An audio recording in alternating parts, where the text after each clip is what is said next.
everyone, welcome back to my channel. If you're new to this channel, hi, this is Komal from Study with Kids.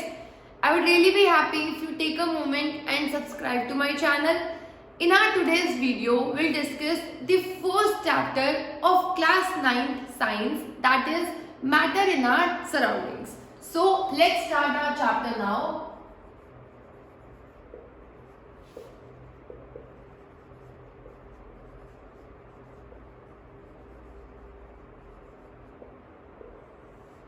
Now, before starting the chapter, we need to understand that what is matter, what is our surroundings.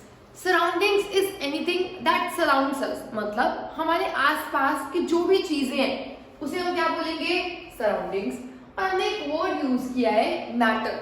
Matter in our surroundings. अब matter क्या होता है? काफी पुराने time से scientist they have been discussing कि हम matter को कैसे डिवाइड करें. तो सबसे पहले हमें पता होना चाहिए मैटर होता क्या है. Matter is anything that occupy space and has volume.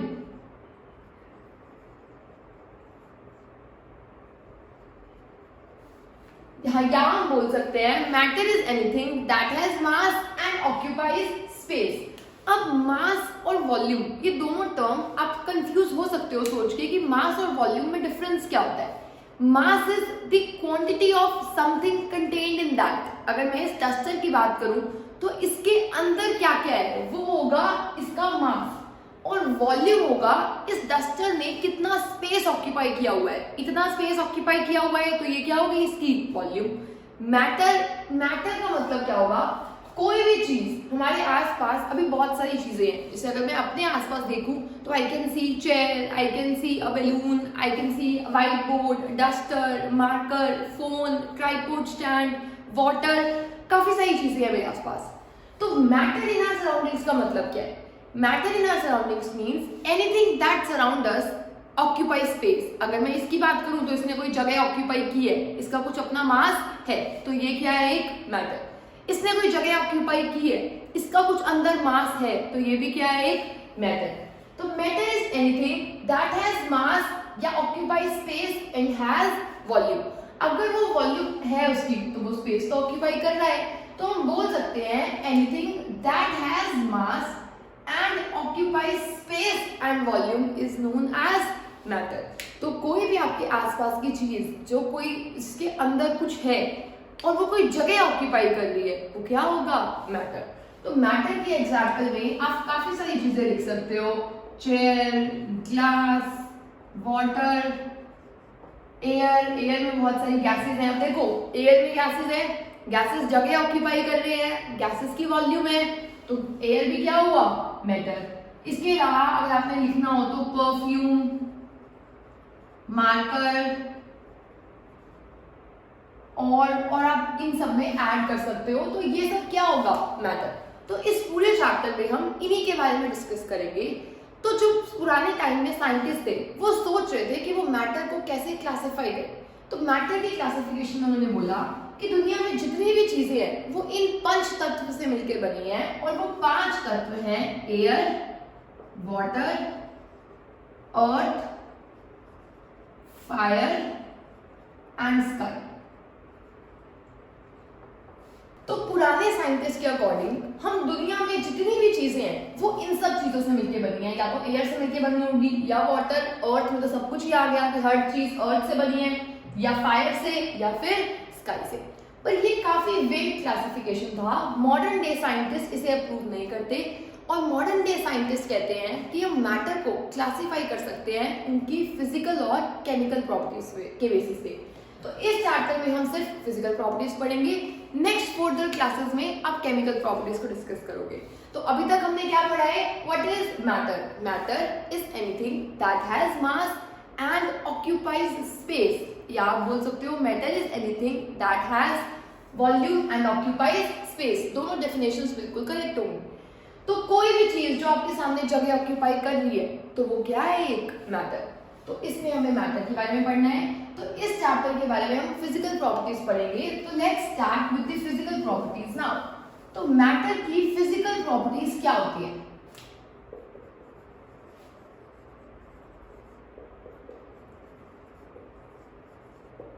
Now, first property is matter is made up of particles.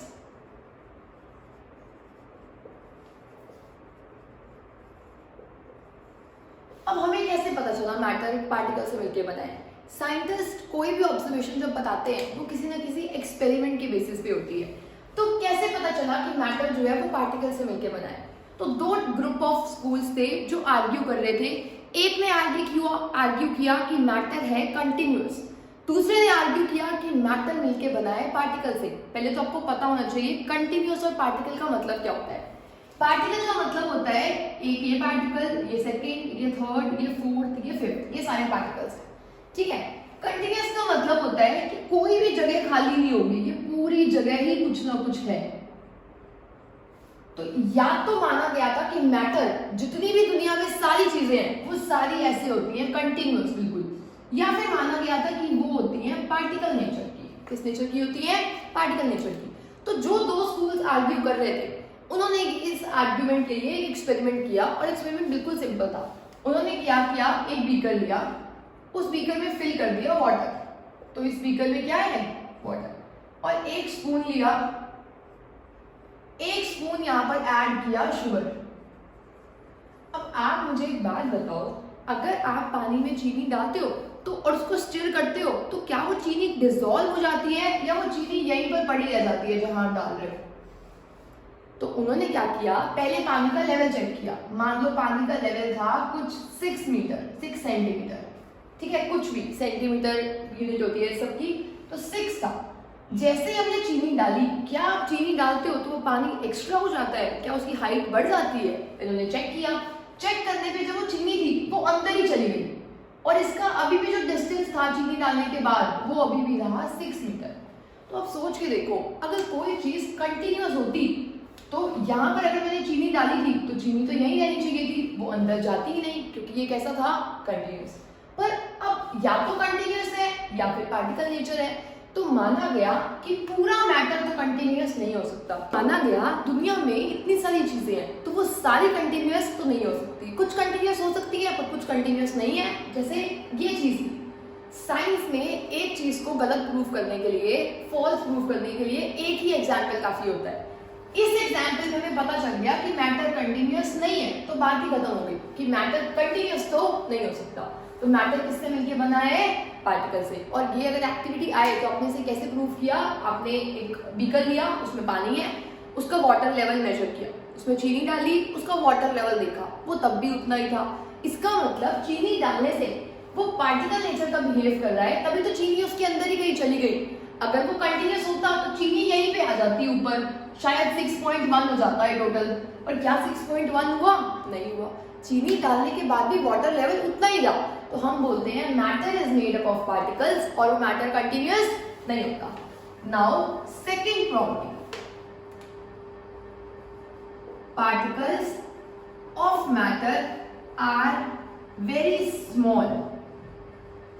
Particles जो होते हैं मैटर के, उनका साइज कैसा होता है? उस साइज में काफी स्मॉल होते हैं। अब ये कैसे पता चला? इसके लिए भी कोई एक्टिविटी की होगी।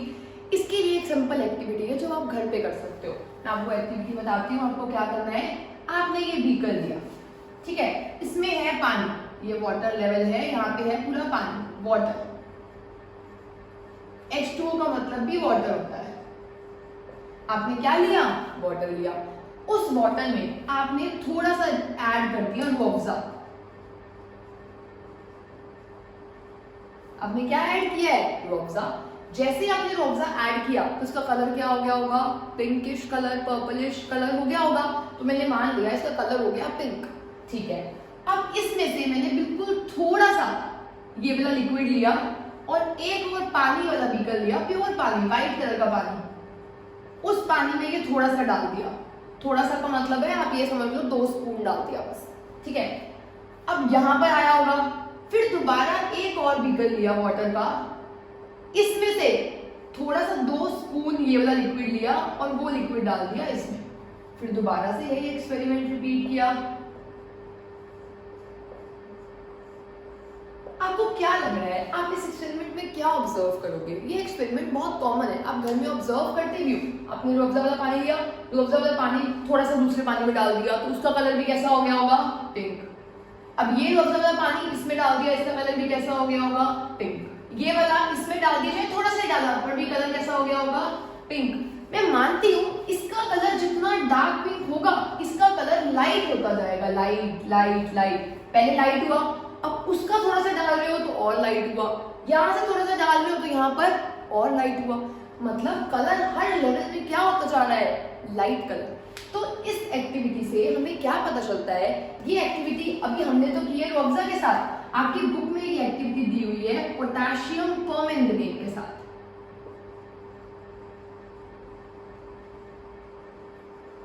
पोटेशियम परमैंगनेट का कलर भी ऐसा ही होता है। तो आप ये एक्सपेरिमेंट करोगे तो आप देखोगे हर एक के बाद जो कलर है वो कम होता जा रहा है, लाइट होता जा रहा है। पहले बिल्कुल डार्क पर्पल कलर था, हल्का सा लाइट पिंक हुआ, और लाइट हुआ, और लाइट लाइट लाइट लाइट। पर अगर आप इसे 10 बार भी करते रहो तो क्या जो एंड वाला होगा क्या उसमें नॉर्मल कलर दिखाई देगा हमें पानी का? कभी भी नहीं दिखाई देगा। हमेशा कलर पिंकिश टोन में ही रहेगा, चाहे लाइट रहे पर पिंकिश टोन में ही रहेगा। इसका मतलब इस छोटे से रूह अफ़ज़ा वाले में भी कितने सारे पार्टिकल्स थे? बहुत सारे। वो पार्टिकल्स डिवाइड हुए यहाँ पे, फिर और डिवाइड हुए, फिर और डिवाइड हुए। मतलब इतने से में इतने सारे पार्टिकल्स हैं कि वो बार बार क्या होते रहते हैं? डिवाइड। इसका मतलब मैटर के जो पार्टिकल्स का साइज है क्या वो बहुत बड़ा है? नहीं। तो उन पार्टिकल का साइज कैसा है? बहुत छोटा। क्योंकि इस एक्टिविटी को बार बार करने पे भी पिंक कलर पूरा डिसअपियर नहीं हो रहा था, वो जरूर थोड़ा सा फेड आउट होता जा रहा है पर बिल्कुल डिसअपियर नहीं होगा। तो ये एक्टिविटी प्रूव करती है कि मैटर के जो पार्टिकल्स का साइज है दे आर वेरी स्मॉल। तो अब हम नेक्स्ट प्रॉपर्टी को करते हैं। थर्ड प्रॉपर्टी क्या थी? फर्स्ट प्रॉपर्टी है matter is made up of particles. Second property है particles of matter are very small. Third property क्या होगी? Particles of matter have space between them. Third property क्या होगी? Particles of matter have space between them. Space का मतलब क्या होता है कि जरूरी नहीं है कि जो पार्टिकल्स हैं, जैसे अगर मान लो मैंने ये भी कर लिया है, इसमें जो ये पार्टिकल्स हैं क्या वो सारे पार्टिकल्स बिल्कुल चिपके हुए हैं? ये पार्टिकल्स में थोड़ा सा स्पेस है। तो इस एक्सपेरिमेंट को भी प्रूव करना है कि स्पेस है भी या नहीं है। तो अगर हम देखें इसी एक्सपेरिमेंट को, मैंने यहाँ पे पानी लिया था, उसमें चीनी डाली थी, वो चीनी क्या डिसॉल्व हो गई थी? उसके अंदर हो गई थी। अगर हो गई थी इसका मतलब पार्टिकल्स के बीच में जगह थी या नहीं थी? थी। जो जगह किसने बना ली? शुगर ने, या नमक डाल दे तो नमक ने बना ली। इसका मतलब जो मैटर के पार्टिकल्स हैं उनके अंदर स्पेस होता है और दूसरी चीजें उस स्पेस में फिल की जा सकती हैं। तो इसके लिए भी फर्स्ट वाली एक्टिविटी होगी particles of matter have space between them, क्योंकि हम एक चीज को दूसरी चीज में डिसॉल्व कर सकते हैं। ओके, आई होप आपको 3 प्रॉपर्टीज क्लियर है। Fourth property, matter particles of matter attract each other. अब मैंने बोला है पार्टिकल के जो मैटर हैं वो एक दूसरे को अट्रैक्ट करते हैं। इस बात को बोलने का क्या मतलब है? एक तो और चीज, particles of matter have space between them, इसे आप प्रूव कर सकते हो एक और चीज से। एक स्विमर जो होता है वो पानी के अंदर से आसानी से मूव कर पाता है। क्यों? क्योंकि पानी के अंदर जो पार्टिकल्स हैं उनके बीच में क्या है? स्पेस। तो हम उस स्पेस में जा पाते हैं और जाके क्या कर पाते हैं? स्विम कर पाते हैं। तो मैटर के पार्टिकल्स में क्या होता है? Space. Next, particles of matter attract each other. इसे आप कैसे प्रूव करोगे? ये एक मैटर है, इसका कुछ मास है, इसने कुछ जगह ऑक्यूपाई की हुई है, तो ये क्या है? एक मैटर है। तो मैटर के पार्टिकल्स एक दूसरे को अट्रैक्ट कर रहे हैं। कैसे पता चला हमें अट्रैक्ट कर रहे हैं? अगर हम इसका एग्जांपल ले और अगर मैं इसे तोड़ने की कोशिश करूं तो ये क्या ब्रेक हो रहा है? नहीं हो रहा। इसका मतलब इसके अंदर के जो पार्टिकल्स हैं वो एक दूसरे को क्या कर रहे हैं? अट्रैक्ट। अगर मैं इस वॉच को ब्रेक करने की कोशिश करूं तो क्या ये ब्रेक हो रही है? क्या ये मार्कर टूट पा रहा है? नहीं। इसका मतलब इसके पार्टिकल्स एक दूसरे को क्या कर रहे हैं? अट्रैक्ट। चलो, ये बात तो हमने देखी इनमें।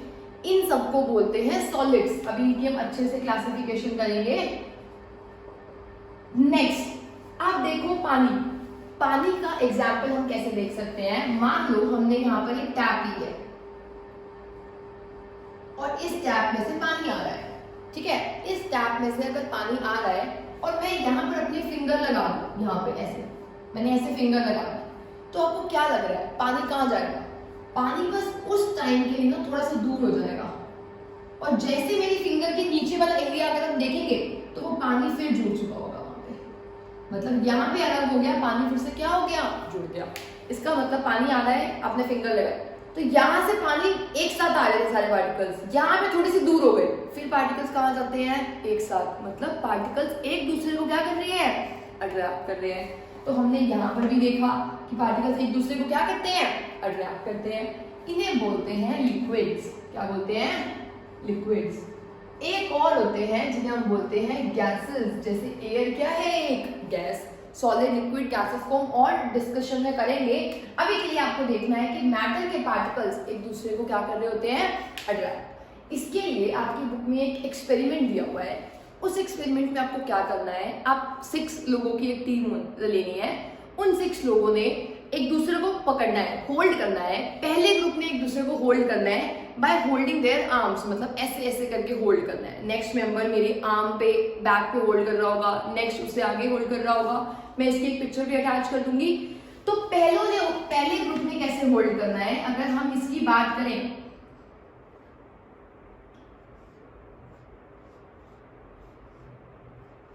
ये यहां पर होगा, दूसरा भी यहीं पे होल्ड कर रहा होगा, ठीक है। तो ऐसे कितने मेंबर्स होल्ड कर रहे होंगे, 6 मेंबर। तो फर्स्ट ग्रुप ने ऐसे होल्ड करना है। सेकंड ग्रुप ने कैसे होल्ड करना है, सेकंड ग्रुप ने होल्ड करना है हैंड से, सिर्फ और सिर्फ हैंड से, मतलब एक का हैंड आ रहा होगा और दूसरे का हैंड भी यहाँ पे होगा, दोनों ने हैंड से पकड़ा होगा ऐसे अच्छे से, ठीक है। और थर्ड ग्रुप ने होल्ड करना है बाय टचिंग दी फिंगर्स, बस फिंगर्स को टच करना है। जैसे देखो 3 ग्रुप्स हैं, 6 स्टूडेंट्स हैं। पहले वाले ने ऐसे ऐसे करके होल्ड किया होगा, मैं यहाँ पर, सेकंड मेंबर यहाँ पर, थर्ड मेंबर यहाँ पर, फोर्थ मेंबर यहाँ पर, ऐसे। ये फर्स्ट ग्रुप है। सेकंड ग्रुप ने होल्ड किया हुआ है just by holding the hands, ऐसे हैंड से, एक मेंबर ने ऐसे हाथ पकड़ा हुआ है और ऐसे ऐसे पकड़ा हुआ है।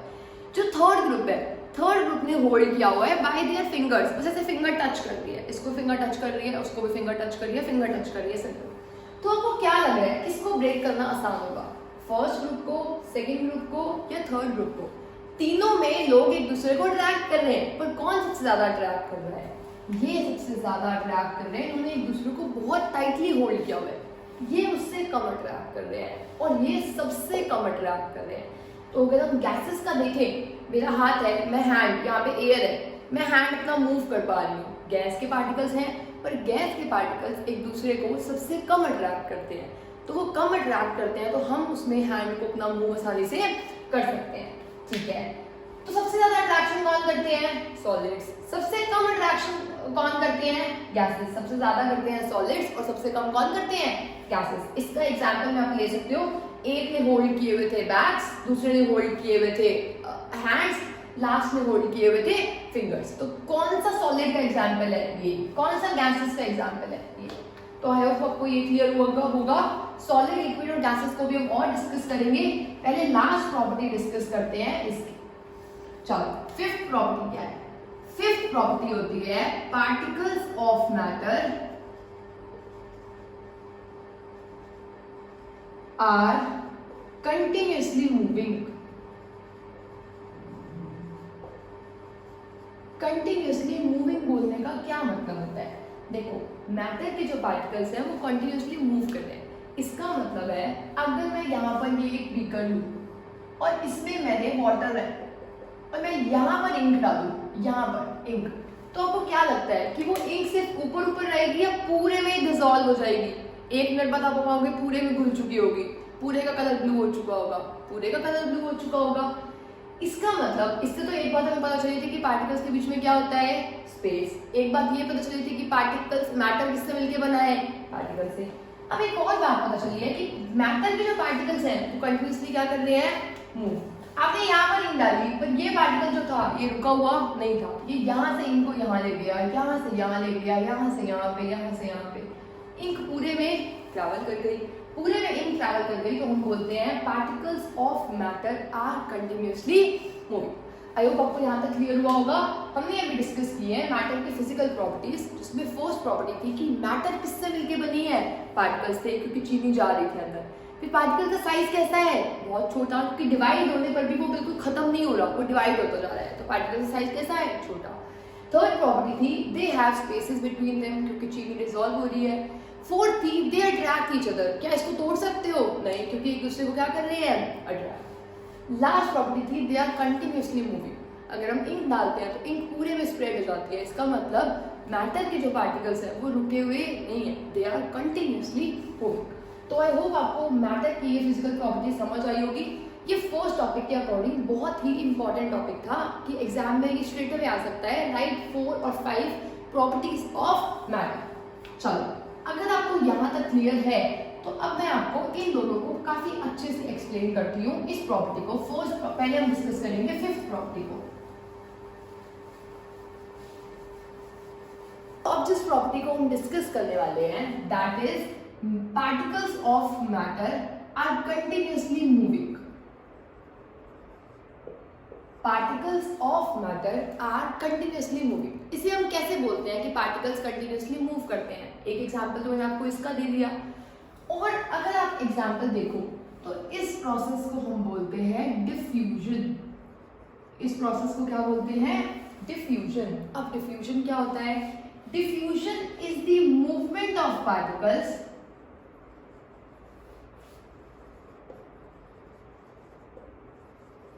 from their high concentration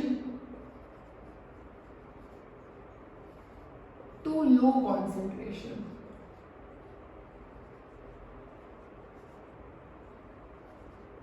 या एक और चीज बोल सकते हो, intermixing of particles on their own from high to low concentration.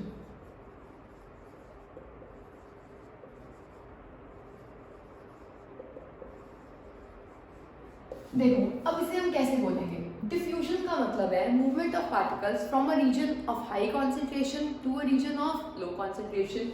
इस लाइन का मतलब क्या है, इस लाइन का मतलब क्या है, अगर मैं यहाँ पर रूम के कॉर्नर पर एक इंसेंस स्टिक जलाऊं, अगरबत्ती जलाऊं, तो आपको क्या लग रहा है, उस अगरबत्ती की फ्रेग्रेंस सिर्फ इस कॉर्नर में रहेगी या पूरे रूम में स्प्रेड हो जाएगी? ऑब्वियसली पूरे रूम में स्प्रेड हो जाएगी। अब वो स्प्रेड कैसे होती है, मैंने यहाँ पर अगरबत्ती लिट की है, तो यहाँ पर जब अगरबत्ती मैंने यहीं पर जलाई है, लिट की है, तो यहाँ पर उसकी कॉन्सेंट्रेशन कम है या ज्यादा है, बहुत ही ज्यादा है, और बाकी जगह अगरबत्ती नहीं है, तो ये कॉन्सेंट्रेशन कैसी है, लो। और चीजें हमेशा कहाँ से मूव करती हैं, हाई टू लो, तो ये अगरबत्ती की फ्रेग्रेंस हाई टू लो आ गई। तो ये रूम में इस कॉर्नर में पहले अगरबत्ती थी, अब वो पूरी कहाँ स्प्रेड हो गई है, पूरे रूम में। और वो स्प्रेड कैसे होती है, from there movement of high to low, क्योंकि पार्टिकल्स कंटिन्यूअसली मूव कर रहे हैं। आपने यहाँ पे अगरबत्ती जलाई तो पार्टिकल उस अगरबत्ती को हाई से लो में ले जाएगा, तो हर उस जगह पे ले जाएगा जहां पर उसकी कॉन्सेंट्रेशन बहुत कम है। जैसे अगर आप खाने का एग्जाम्पल लो, तो जब आप खाना आपके घर में कुक होता है तो उस खाने की जो फ्रेग्रेंस है वो बहुत दूर तक आपके पास आ जाती है, मतलब आपको पहले ही पता चल जाता है कि आपके नेबर्स आज क्या कुक करने वाले हैं। अब वो पता कैसे चलता है, वो पता चलता है क्योंकि पार्टिकल्स मूव करते हैं from high concentration to low concentration. जहां पर खाना बना है वहां पे कॉन्सेंट्रेशन कैसी है, हाई, यहाँ पे कैसी है, लो, तो पार्टिकल्स हाई से लो सबको ले आएंगे, तो हम उसे फील कर पाएंगे, ठीक है। और एक और चीज, डिफ्यूजन जो होती है इट इंक्रीजेस विद टेम्परेचर। अब ये चीज जो वैलिड थी वो इनके साथ भी थी, कैसे, यहाँ पर पानी है, मैंने यहाँ पर इंक डाली, यहाँ पर जब इंक डाली तो यहाँ कॉन्सेंट्रेशन बहुत हाई हो गई और बाकी जगह क्या हो गई, लो। चीजें कहाँ मूव करती हैं, हाई टू लो, तो यहाँ से वो सारी इंक पूरे में आ जाएगी, उसे हम क्या बोलेंगे, इंक डिफ्यूज हो गई। इंक क्या हो गई, डिफ्यूज। और जो डिफ्यूजन होती है वो टेम्परेचर के साथ बढ़ती है। टेम्परेचर के साथ बढ़ती है बोलने का क्या मतलब है, आपके सामने एक तो पड़ा है गर्म खाना, बिल्कुल अभी खाना बना है, और एक पड़ा है ठंडा खाना, फ्रिज में पड़ा हुआ 3 दिन पुराना खाना, तो आपको क्या लग रहा है किसकी फ्रेग्रेंस आपके पास पहुंचेगी, जो गर्म राजमा चावल कुक हुए हैं उसकी, या राजमा चावल जो ठंडे हो चुके हैं 3 दिन से उसकी। तो आई होप आपको पता होगा जब खाना फ्रेश होता है तब उसकी, जब वो गर्म होता है बिल्कुल, तब उसकी फ्रेग्रेंस हमारे पास आती है। क्यों आती है? क्योंकि डिफ्यूजन टेम्परेचर के साथ इंक्रीज होता है। कैसे? अगर टेम्परेचर बढ़ेगा, मतलब अगर आप हीट कर रहे हो, तो ना एक एनर्जी होती है जो एसोसिएटेड होती है मोशन के साथ। उस एनर्जी का नेम होता है काइनेटिक एनर्जी। अगर मैं चल रही हूँ तो मेरे पास कौन सी एनर्जी है? Kinetic energy. अगर मैं भाग रही हूँ तो मेरे पास कौन सी एनर्जी है? Kinetic energy. एक बर्ड फ्लाई कर रही है, उसके पास कौन सी एनर्जी है? Kinetic energy. एक एथलीट रन कर रहा है, उसके पास कौन सी एनर्जी है? Kinetic energy. एरोप्लेन फ्लाई कर रहा है, उसके पास कौन सी एनर्जी है? Kinetic energy. कोई भी चीज अगर मूविंग है तो उसके पास कौन सी एनर्जी है? Kinetic energy. आई होप आपको याद क्लियर हो। अब अगर हम टेम्परेचर इंक्रीज करते हैं, टेम्परेचर इंक्रीज करने का मतलब होता है हीट देना। आप सोच के देखो, समर्स में टेम्परेचर ज्यादा होता है या विंटर्स में? गर्मियों में टेम्परेचर 30 डिग्री तक पहुंच जाता है, 30-40, और सर्दियों में टेम्परेचर कम होता है, 10, 12 और 9, 8, 7, मतलब कम होता है। तो जब आप हीट देते हो, आप हीट देते रहोगे, टेम्परेचर बढ़ता रहता है, तो टेम्परेचर बढ़ेगा। टेम्परेचर बढ़ने से क्या होता है? जब आपने हीट दी तो आपने एक तरह से एनर्जी दी मॉलिक्यूल्स को, पार्टिकल्स को। तो जब आप पार्टिकल्स को एनर्जी दे रहे हो, अब आप स्टूडेंट्स हो मेरे, अगर मैं आपको एनर्जी दूँ तो आप रुक के तो नहीं बैठोगे, नहीं टिकोगे एक जगह पे, आप मूव करते रहोगे, मूव करते रहोगे। जब आप मूव करोगे तो एक दूसरे से जल्दी, मतलब आपने यहाँ पर अगर इसकी कॉन्सेंट्रेशन हाई थी और अगर मैंने यहाँ पे एनर्जी दे दी आपको, तो अब आप मूव जल्दी करोगे। तो पहले भी आपने हाई टू लो ही जाना था, अभी भी हाई टू लो ही जाना है, पर अब जल्दी जाओगे हाई टू लो। क्यों? क्योंकि आपके पास एनर्जी कम नहीं है, आपके पास एनर्जी बहुत ज़्यादा है। तो ये भी आपके लिए इंपॉर्टेंट क्वेश्चन हो सकता है कि गर्म खाने की जो फ्रेग्रेंस होती है वो आपके पास जल्दी पहुंचती है, ठंडे खाने की नहीं पहुंचती। बाय क्यों? क्योंकि जब खाना गर्म होता है तो पार्टिकल्स के पास जो एनर्जी होती है बहुत ज़्यादा होती है, काइनेटिक एनर्जी बहुत ज़्यादा होती है। और अगर काइनेटिक एनर्जी ज़्यादा होगी तो उस काइनेटिक एनर्जी की वजह से वो डिफ्यूज भी जल्दी करेंगे, डिफ्यूजन का रेट भी ज़्यादा होगा। तो टेम्परेचर बढ़ने के साथ डिफ्यूजन ऑल्सो इंक्रीजेस। आई होप आपको यहाँ तक क्लियर हुआ होगा कि पार्टिकल्स कॉन्टिन्यूसली मूव कर रहे हैं, पर कहाँ से कहाँ मूव करते हैं? High to low concentration. किसी भी चीज़ के पास ज़्यादा है, उस दूसरे के पास कम है, तो हमेशा जिसके पास ज़्यादा होती है वो ही उसको देता है ना, जिसके पास कम होती है। ऐसा तो नहीं करोगे कि आप एक फ्रेंड के पास कुछ नहीं है उससे ही मांगने लग जाओ, जिसके पास ज़्यादा होगा वही देगा, जिसके पास कम है उसे। तो diffusion is the process in which the particles move from high concentration to low concentration. और जैसे जैसे टेम्परेचर बढ़ता है मॉलिक्यूल्स को एनर्जी मिलती है, थर्मल एनर्जी बढ़ती है। थर्मल का मतलब हीट वाली एनर्जी बढ़ती है, हीट एनर्जी बढ़ती है, काइनेटिक एनर्जी बढ़ती है, जिसकी वजह से उसका डिफ्यूजन का रेट भी बढ़ जाता है। तो आई होप आपको यहाँ तक डिफ्यूजन क्लियर हुआ होगा। अब हमने जो लास्ट प्रॉपर्टी की थी उसमें हमने देखा था कि मैटर के 3 स्टेट्स हो सकते हैं। मतलब कोई भी चीज मैटर है जो जगह ऑक्यूपाई कर रही है और जिसका कुछ मास है, ठीक है, तो वो मैटर तो है, पर मैटर को हम क्लासिफाई कैसे करेंगे? तो मैटर 3 टाइप्स के होते हैं। First is solids, second is liquids, third one is gases. अब अगर हम सॉलिड, लिक्विड और गैसेस के एग्जाम्पल की बात करें तो ये क्या है? एक सॉलिड। तो सॉलिड में मैंने लिख दिया डस्टर, मार्कर, फोन, ये सब क्या है? सॉलिड्स, ठीक है। लिक्विड्स में आप क्या क्या लिखोगे? मिल्क। स्टूडेंट्स को ये एग्जाम्पल बहुत अच्छा लगता है, पर ऐसा है नहीं। एल्कोहल, मतलब बहुत फनी एग्जाम्पल लगता है सबको ये बोलना। तो लिक्विड्स में आप एल्कोहल कर सकते हो, मिल्क कर सकते हो, और क्या बोलोगे? वाटर। नेक्स्ट गैसेस में ऑक्सीजन एक गैस होती है, हमारे एटमॉस्फेयर में प्रेजेंट है। नाइट्रोजन एक गैस है, और कौन सी गैस है? कार्बन डाइऑक्साइड एक गैस है। तो ये सारी क्या हो गई? गैसेस। इसके अलावा बहुत सारे एग्जाम्पल्स हो सकते हैं, आप प्लीज कमेंट करके बताना जब भी आप ये वीडियो देखो। सॉलिड, लिक्विड और गैसेस के और एग्जाम्पल्स भी कमेंट करना। तो सॉलिड्स की अगर हम बात करें तो सॉलिड की प्रॉपर्टीज क्या क्या हो सकती है? 3 टाइप्स के मैटर हो सकते हैं, सॉलिड, लिक्विड, गैसेस।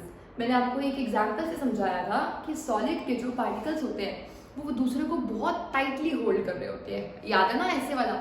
लिक्विड्स में बस हैंड से होल्ड किया हुआ है, और गैसेस में फिंगर से। तो सबसे ज्यादा फोर्सेस ऑफ अट्रैक्शन, जैसे अगर हम इन दोनों का डायग्राम ड्रॉ करें, तो अगर मैं ड्रॉ करूं, ये है सॉलिड, ये है लिक्विड, और ये है गैस।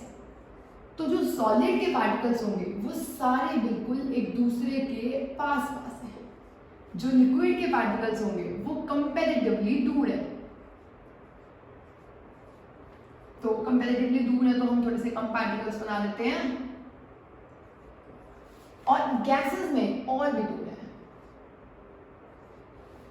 तो सॉलिड्स में पार्टिकल्स बहुत पास है, लिक्विड्स में कंपैरेटिवली दूर है, और गैसेस में पार्टिकल्स बहुत ज्यादा दूर है। और ये की प्रॉपर्टीज क्या होंगी? फर्स्ट प्रॉपर्टी आप लिख सकते हो कि सॉलिड से पार्टिकल्स पास है। जब पार्टिकल्स बहुत पास है तो एक बात बताओ, गैस में अपना हाथ मूव करना मुश्किल है या सॉलिड के अंदर अपना हाथ मूव करना मुश्किल है? ऑब्वियसली गैस में बहुत इजी है, सॉलिड में बहुत डिफिकल्ट है। क्यों? क्योंकि सॉलिड के जो पार्टिकल्स हैं वो एक दूसरे को बहुत ज्यादा अट्रैक्ट करते हैं। तो हम बोलेंगे फर्स्ट पॉइंट होगा force of attraction. F O का मतलब है फोर्स ऑफ अट्रैक्शन। इसमें क्या होता है? Maximum force of attraction. मैं यहाँ पर पॉइंट लिख देती हूँ, वहाँ पर हम बात करेंगे उसके बारे में। मैक्सिमम गैसेस में क्या होता है? फोर्स ऑफ अट्रैक्शन एक दूसरे को ज्यादा अट्रैक्ट नहीं कर रहे, बहुत ही कम अट्रैक्ट कर रहे हैं। और इसमें होता है इंटरमीडिएट, बहुत ज्यादा नहीं होता पर बहुत कम नहीं होता। चलो moving on to next point. अब नेक्स्ट पॉइंट, अगर हम सॉलिड की बात करें, क्या इसकी कोई फिक्स शेप है? क्या मैं इसको ट्रेस कर सकती हूँ? देखो मैंने इसे ट्रेस कर लिया, तो मतलब इसकी शेप क्या होती है? फिक्स। और इसकी वॉल्यूम भी क्या होती है? Fix. Fixed shape and fixed volume. अब हम बात करो लिक्विड की। क्या लिक्विड की शेप फिक्स है? अब एक बात सोच के देखो, अगर मैंने ऐसा बर्तन लिया और पानी डाला तो पानी ऐसी शेप ले लेगा। अगर मैंने जो बीकर है वो ऐसा लिया तो लिक्विड ऐसी शेप ले लेगा। अगर मैंने बीकर ऐसा लिया तो लिक्विड ऐसी शेप ले चुका होगा। तो कहाँ है लिक्विड की फिक्स शेप? नहीं है। तो लिक्विड की जो वॉल्यूम है कि मैंने कितना लीटर लिक्विड लिया है तो उसने जगह ऑक्यूपाई की है, जगह से क्या ऑक्यूपाई की होगी? स्पेस। क्योंकि वो जगह से ही ऑक्यूपाई करेगा। पर क्या उसकी शेप फिक्स है? नहीं। तो लिक्विड की जो शेप होती है वो फिक्स नहीं होती। शेप नॉट फिक्स, और इनकी वॉल्यूम कैसी होती है? बिल्कुल फिक्स। क्या कितनी वॉल्यूम ले रहे हो वो फिक्स। अब आप देखो गैसेस का, गैसेस की शेप तो बिल्कुल फिक्स नहीं है। क्या आप गैसेस को ट्रेस कर सकते हो कि कितनी इतनी ऐसे गैस है? तो ये शेप नॉट फिक्स। और अगर हम इनकी वॉल्यूम की बात करें तो अगर आप वॉल्यूम का बहुत बड़ा सिलेंडर ले लोगे तो आप कहोगे उस गैस ने उतनी जगह ऑक्यूपाई की है। छोटा सिलेंडर लेंगे तो आप कहोगे गैस ने इतनी जगह ऑक्यूपाई की है। वॉल्यूम का मतलब है वो कितना स्पेस ऑक्यूपाई कर लिया। तो क्या वो सेम है? डिफरेंट है? डिफरेंट है। जिस बड़े बर्तन में डालोगे तो वो ज्यादा जगह ले लेगी, वो खुली खुली हो जाएगी। कम में डालोगे तो वो पास पास हो जाएगी। तो इसकी वॉल्यूम भी फिक्स नहीं। आई होप आपको यहाँ तक क्लियर हुआ होगा। अब सेकंड प्रॉपर्टी के बाद हम जा रहे हैं थर्ड प्रॉपर्टी पे। अब बताओ थर्ड प्रॉपर्टी क्या हो सकती है? तो हमने क्या कर लिया? एक फोर्स ऑफ अट्रैक्शन कर लिया, सेकंड हमने कर लिया फिक्स शेप और ये सब कर लिया। नेक्स्ट प्रॉपर्टी होगी इसके जो पार्टिकल्स होते हैं वो एक दूसरे को टाइटली होल्ड करके रखते हैं, और ये टाइटली होल्ड नहीं करते, देखिए। और इसमें इंटरमीडिएट होता है। नेक्स्ट पॉइंट है सॉलिड्स होते हैं, सॉलिड्स की अगर हम डेंसिटी देखें, अब डेंसिटी क्या होती है? डेंसिटी होती है मास पर यूनिट वॉल्यूम। अब इसका मतलब क्या है? अगर हम सेम वॉल्यूम लें, मतलब सेम जगह लें, इतनी सी ही जगह अगर हम लें, मान लो हमने इतनी जगह ले ली, इतनी सी जगह के लिए मास किसका ज्यादा है? देखो डेंसिटी को हम डिफाइन करते हैं मास पर यूनिट वॉल्यूम, ठीक है। अगर आपने एक जगह जो ली है वो तीनों के लिए सेम ली है, तो जिसमें मास ज्यादा होगा उसकी डेंसिटी भी ज्यादा होगी। अब हमने इतनी जगह ली है, इसमें इतनी जगह के लिए कितने पार्टिकल्स हैं? 3, तो इसका मास कितना हो जाएगा? 3 के बराबर। इसमें कितने पार्टिकल्स हैं? 2, तो इसका मास हो जाएगा 2 के इक्वल। इसमें एक ही पार्टिकल है तो इसमें मास हो जाएगा 1 के इक्वल। तो आप सोच के देखो सबसे ज्यादा डेंसिटी किसकी? सबसे ज्यादा डेंसिटी है सॉलिड्स की।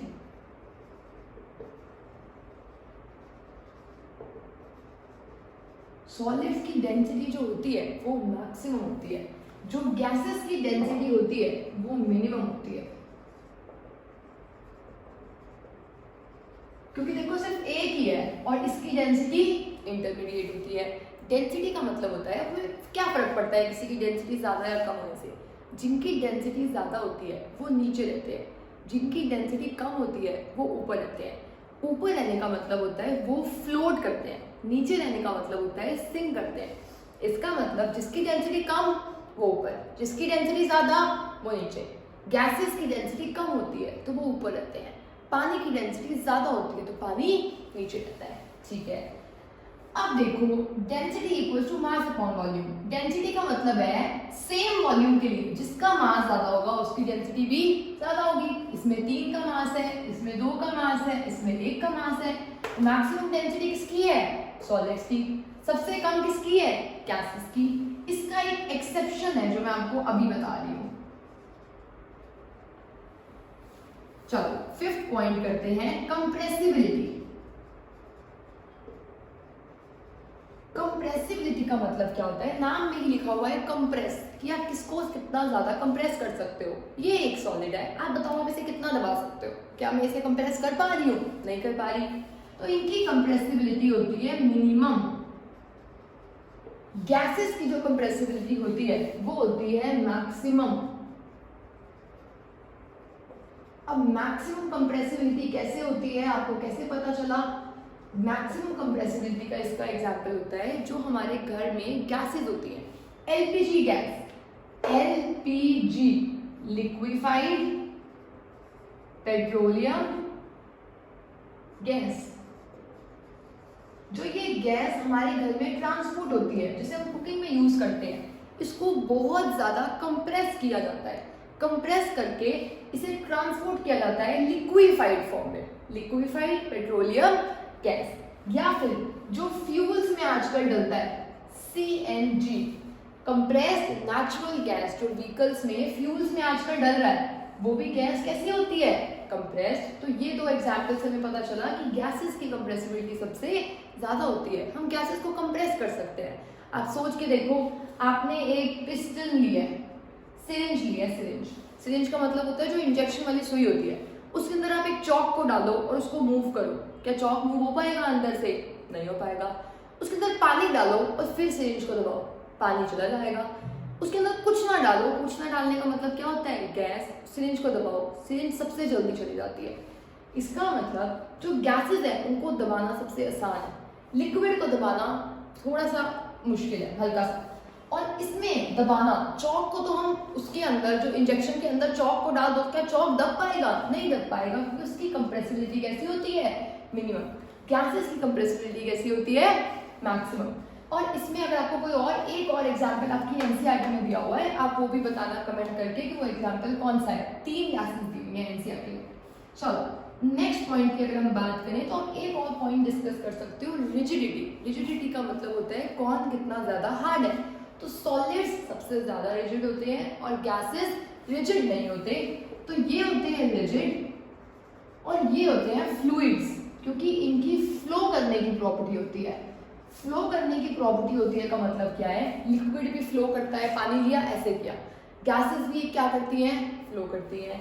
ठीक है, तो हमने ये 6 पॉइंट्स किए हैं जो बहुत इंपॉर्टेंट है। सबसे पहले एग्जांपल्स, फिर सबसे ज्यादा फोर्स ऑफ अट्रैक्शन किसमें होता है, सॉलिड्स में, सबसे कम किसमें होता है, गैसेस में। शेप फिक्स और वॉल्यूम भी फिक्स किसकी होती है, सॉलिड्स की। गैसेस में ना ही वॉल्यूम फिक्स होती है और ना ही शेप फिक्स होती है। नेक्स्ट, डेंसिटी, सबसे ज्यादा डेंसिटी होती है सॉलिड्स में और सबसे कम डेंसिटी किसमें होती है, गैसेस में। नेक्स्ट इज कंप्रेसिबिलिटी, सबसे इजीली हम कंप्रेस कर सकते हैं गैसेस को और सबसे कम हम कंप्रेस कर सकते हैं सॉलिड्स को। लास्ट इज रिजिड, सबसे हार्ड जो होता है वो होते हैं सॉलिड्स और सबसे कम हार्ड जो होते हैं वो होते हैं गैसेस। तो आई होप आपको यहाँ तक क्लियर हुआ होगा। अब हमने बात करनी थी एक एक्सेप्शन की। वो एक्सेप्शन क्या होता है, आप बताओ। आपने आइस सॉलिड है या नहीं है, बिल्कुल है। आइस, जैसे वाटर की 3 स्टेट्स होती हैं, वाटर लिक्विड फॉर्म में, वाटर आइस फॉर्म में और वाटर वेपर फॉर्म में। वेपर का मतलब है भाप। ठीक है, तो अब वाटर की ये 3 स्टेट्स है, ये सॉलिड स्टेट है, वो लिक्विड स्टेट है और वो कौन सी स्टेट है, गैसियस स्टेट। इन तीनों स्टेट्स में से अगर मैं यहाँ पर पानी लूं तो आपने देखा होगा जो बर्फ होती है वो पानी के ऊपर रहती है। तो बर्फ क्या कर रही है, फ्लोट कर रही है, पानी कहाँ है, नीचे। मैंने आपको अभी एक बात बताई थी, जो फ्लोट करते हैं उनकी डेंसिटी कम होती है, जो नीचे होते हैं उनकी डेंसिटी ज्यादा होती है। तो इस एग्जाम्पल के हिसाब से आइस की डेंसिटी कम है, वाटर की डेंसिटी ज्यादा है। ये तो मैं अपनी बात को ही कॉन्ट्रडिक्ट कर रही हूँ। अभी मैं बोल रही हूँ सॉलिड्स में डेंसिटी मैक्सिमम होती है, मतलब आइस में डेंसिटी ज्यादा है, मतलब आइस को नीचे रहना चाहिए। पर मैं बोल रही हूँ आइस ऊपर रहती है और पानी नीचे रहता है। तो अपनी बात को कॉन्ट्रडिक्ट क्यों कर रही हूँ मैं, इसका एक रीजन है। आप सोचना, थोड़ा सा सोच के फिर वीडियो को आगे कंटिन्यू करना। इसका रीजन क्या है, इसका रीजन है जो आइस है, आइस को अगर आप कभी ध्यान से देखो तो आइस के अंदर छोटे छोटे पोर्स होते हैं। आइस का जो स्ट्रक्चर होता है वो बिल्कुल ऐसे सॉलिड नहीं होता। आइस का स्ट्रक्चर होता है केज लाइक स्ट्रक्चर। पहले आप इसका एक स्क्रीनशॉट ले लेना ताकि आप इसे प्रिपेयर कर सको अपने एग्जाम में, क्योंकि ये बहुत ही इंपॉर्टेंट क्वेश्चन है, differentiate between solid, liquid and gases. तो अब हम इसकी बात करते हैं। जो आइस का स्ट्रक्चर होता है वो होता है केज लाइक। केज लाइक का मतलब इसके अंदर काफी सारे खाली स्पेसेस होते हैं, पोर्स होते हैं। तो ठीक है, क्योंकि इसका स्ट्रक्चर केज लाइक है, केज लाइक स्ट्रक्चर, इसमें होल्स होने की वजह से इसकी जो डेंसिटी है वो ज्यादा नहीं होती है। चाहे सॉलिड्स की डेंसिटी ज्यादा होती है, पर आइस एक एक्सेप्शन है कि आइस की डेंसिटी ज्यादा नहीं होती। क्यों ज्यादा नहीं होती? क्योंकि उसका स्ट्रक्चर कैसा है? Cage like. Cage like structure होने की वजह से उसकी डेंसिटी कम है। अब तो वही बात आएगी, जिसकी डेंसिटी कम होगी वो कहाँ आएंगे? ऊपर। जिसकी डेंसिटी ज्यादा होगी वो कहाँ आएंगे? नीचे। तो चाहे सॉलिड्स की डेंसिटी ज्यादा होती हो, पर आइस जो एक एक्सेप्शन है, आइस की डेंसिटी कम होती है। क्योंकि आइस की डेंसिटी कम है तो आइस कभी भी ऊपर नहीं रहता, आइस कहाँ रहता है? नीचे। Because ice has a cage like structure. Ice का स्ट्रक्चर कैसा होता है? Cage like, which decreases its density. Since it has less density, it will float on water and not sink. वो नीचे नहीं जाएगा, वो कहाँ चला जाएगा? ऊपर। So this was all about differences between solid, liquid and gases. अब हम एक और चीज देखते हैं। अभी हमने देखा डिफ्यूजन का मतलब होता है it is the movement of particles from its high concentration to low concentration. Diffusion देखने के बाद अब हम देखेंगे क्या सॉलिड्स, लिक्विड्स में कौन कौन डिफ्यूज हो सकते हैं। अगर मैं लिक्विड लूं, ये मैंने एक लिक्विड लिया है, लेट्स से वाटर। वाटर में क्या मैं सॉलिड को डिसॉल्व कर सकती हूँ? सॉलिड का मतलब है शुगर डालना। क्या शुगर डिसॉल्व हो जाएगा वाटर के अंदर? हो जाएगा। आप शुगर को बना के नींबू पानी पीते तो हो शिकंजी, तो उसमें शुगर पानी में डिसॉल्व हो जाती है। तो क्या सॉलिड लिक्विड के अंदर डिफ्यूज हो सकता है? बिल्कुल हो सकता है। इसका एग्जाम्पल क्या लिखोगे? सॉल्ट और sugar in water. Solid in liquid का एग्जाम्पल क्या है? सॉल्ट और शुगर इन वाटर। अब क्या लिक्विड लिक्विड में डिफ्यूज होते हैं? बिल्कुल होते हैं। लिक्विड इन लिक्विड का आपके दिमाग में एग्जाम्पल क्या आ रहा है अभी? Liquid in liquid. जैसे मिल्क में जो आपका मिल्क मैन होता है वो दूध में पानी डाल देता है, तो मिल्क इन वाटर, तो ये भी डिफ्यूज हो जाता है। डिफ्यूज का मतलब मिक्स होगा, मिक्स हो जाते हैं दोनों एक दूसरे में। ठीक है, next is gas in liquid. अब बताओ आपके दिमाग में इसका एग्जाम्पल क्या आ रहा है? गैस इन लिक्विड का। लिक्विड लिक्विड कुछ याद आ रहा है? कोई कोल्ड ड्रिंक कुछ याद आया आपको?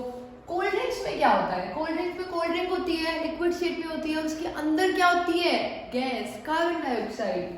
तो क्या गैस लिक्विड में डिसॉल्व हो सकती है? बिल्कुल हो सकती है। आप एक और चीज सोच के देखो, जो एक्वेटिक एनिमल्स जो पानी के अंदर रहते हैं वो पानी के अंदर कैसे रह पाते हैं? क्यों? क्योंकि पानी के अंदर भी गैसेस होती है, ऑक्सीजन होती है। तो ऑक्सीजन वहां डिसॉल्व फॉर्म में होती है। मतलब क्या ऑक्सीजन पानी में घुल सकती है? क्या गैस इन लिक्विड पॉसिबल है? ऑक्सीजन इन वाटर, या फिर कोल्ड ड्रिंक्स में जो गैस होती है CO2, तो ये पॉसिबल है या नहीं है? बिल्कुल है। लिक्विड में सॉलिड भी डिफ्यूज हो सकते हैं, लिक्विड में लिक्विड भी डिफ्यूज हो सकते हैं, लिक्विड में गैसेस भी डिफ्यूज हो सकती हैं। पर सबसे जल्दी कौन डिफ्यूज करता है? लिक्विड में सबसे जल्दी डिफ्यूजन होती है लिक्विड्स की। लिक्विड में सबसे जल्दी डिफ्यूजन किसकी होती है? लिक्विड्स की। ऐसे ही सिमिलर वे में गैसेस में सबसे जल्दी डिफ्यूज करती है गैसेस। गैस में स्मोक पार्टिकल्स इतनी जल्दी डिफ्यूज नहीं करते, मतलब सॉलिड इतनी जल्दी डिफ्यूज नहीं करता। वाटर वेपर्स, लिक्विड इतनी जल्दी नहीं घुलता गैस में, पर गैस में गैस बहुत जल्दी डिसॉल्व हो जाती है। जैसे आपने जो भी खाना बनाया उसकी जो भाप है वो भी एक गैस है, वेपर्स है, और जो एयर है वो भी एक गैस है। तो वो वेपर्स एयर में बहुत जल्दी गायब हो जाते हैं। तो गैसेस में गैसेस सबसे इजीली डिफ्यूजेबल होती है और लिक्विड्स में लिक्विड डिफ्यूजेबल होता है।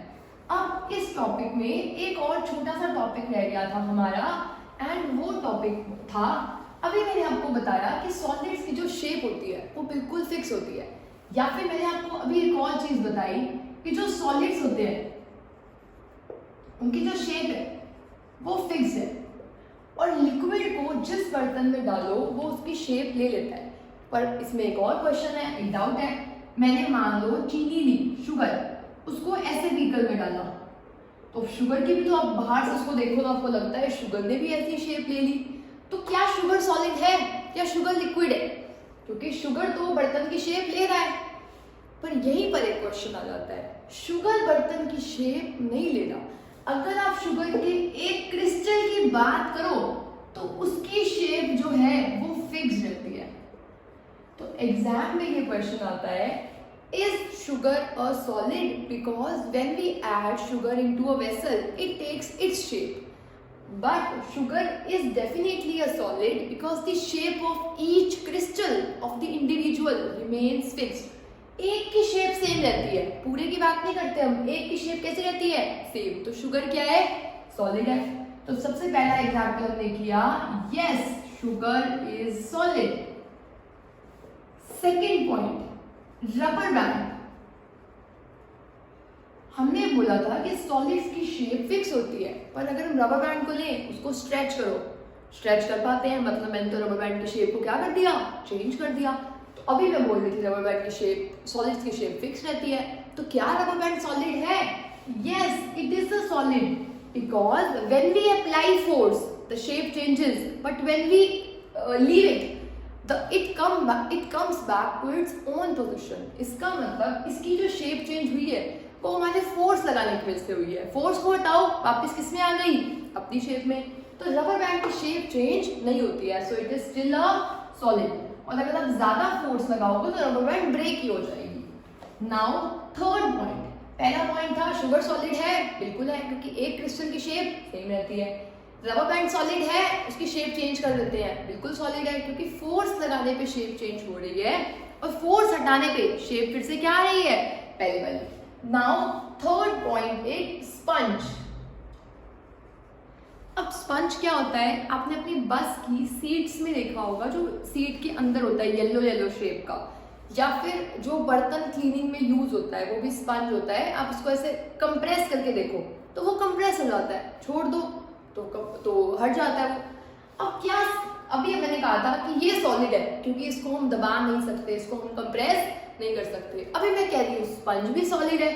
तो स्पंज सॉलिड कैसे है? स्पंज इसीलिए सॉलिड है क्योंकि स्पंज के अंदर जब हम उसको दबाते हैं तो स्पंज के अंदर ना काफी सारी एयर ट्रैप्ड है, और जैसे ही हम दबाते हैं वो एयर बाहर निकल जाती है।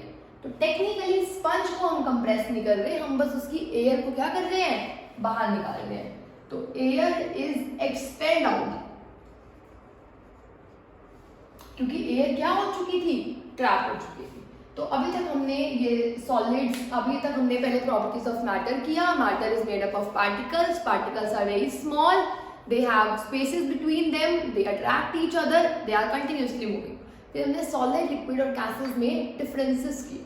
डिफरेंसेस करने के बाद हमने कुछ एक्सेप्शंस देखी कि आइस फ्लोट करती है ऑन वाटर, शुगर भी सॉलिड है, रबर बैंड और स्पंज भी क्या है? सॉलिड्स। फिर हमने देखा कि कौन किसमें ज़्यादा जल्दी डिफ्यूज होता है और डिफ्यूजन का रेट टेम्परेचर के साथ क्या होता है। अब हम देखेंगे क्या मैटर की स्टेट को एक फॉर्म से दूसरी फॉर्म में कन्वर्ट किया जा सकता है? क्या सॉलिड से लिक्विड में हम जा सकते हैं या लिक्विड से गैसेस में हम जा सकते हैं? सो अब हम वो देखें। Now the next topic is, can matter change its state?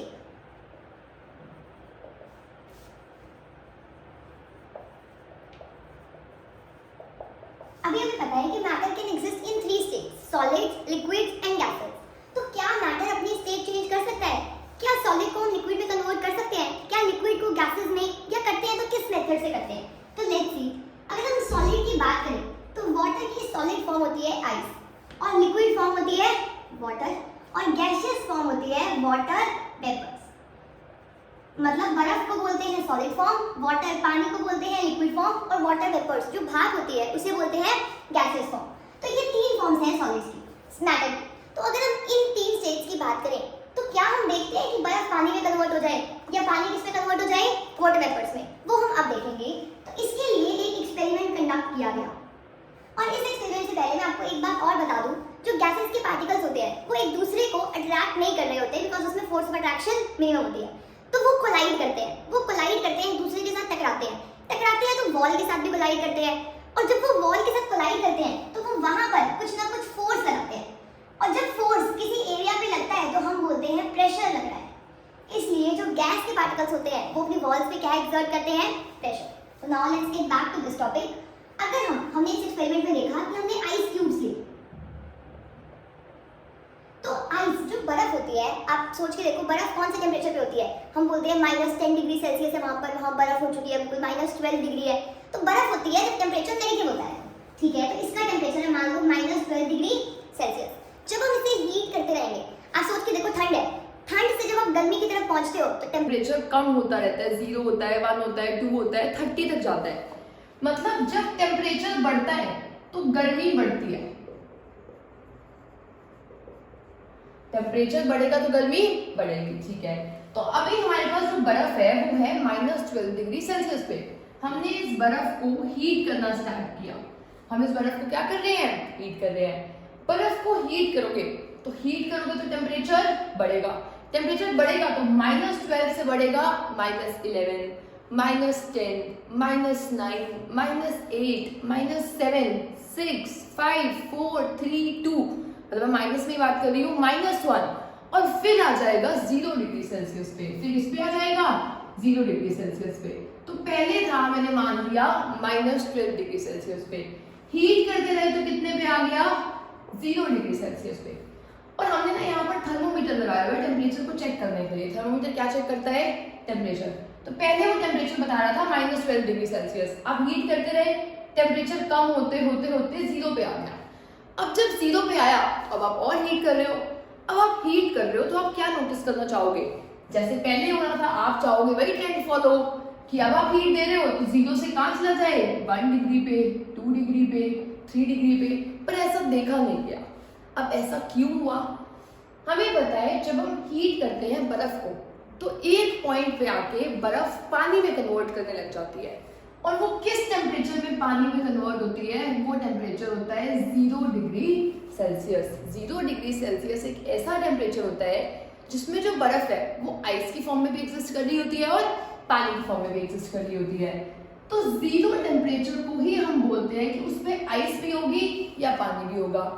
तो जब आप 0 पे कर रहे हो तो 0 पे वो है सॉलिड स्टेट में। अभी अगर हम डायग्राम ड्रॉ करें सॉलिड का, अगर मैं डायग्राम ड्रॉ करूं तो पार्टिकल्स हैं बहुत पास पास। लिक्विड्स का ड्रॉ करें तो पार्टिकल्स हैं कंपैरेटिवली दूर। गैसेस का ड्रॉ करें तो पार्टिकल्स बहुत ही दूर, ठीक है। तो जब आप इसे हीट कर रहे थे तो आप इसका टेम्परेचर इंक्रीज होता हुआ ऑब्जर्व कर रहे थे, बिल्कुल ठीक है।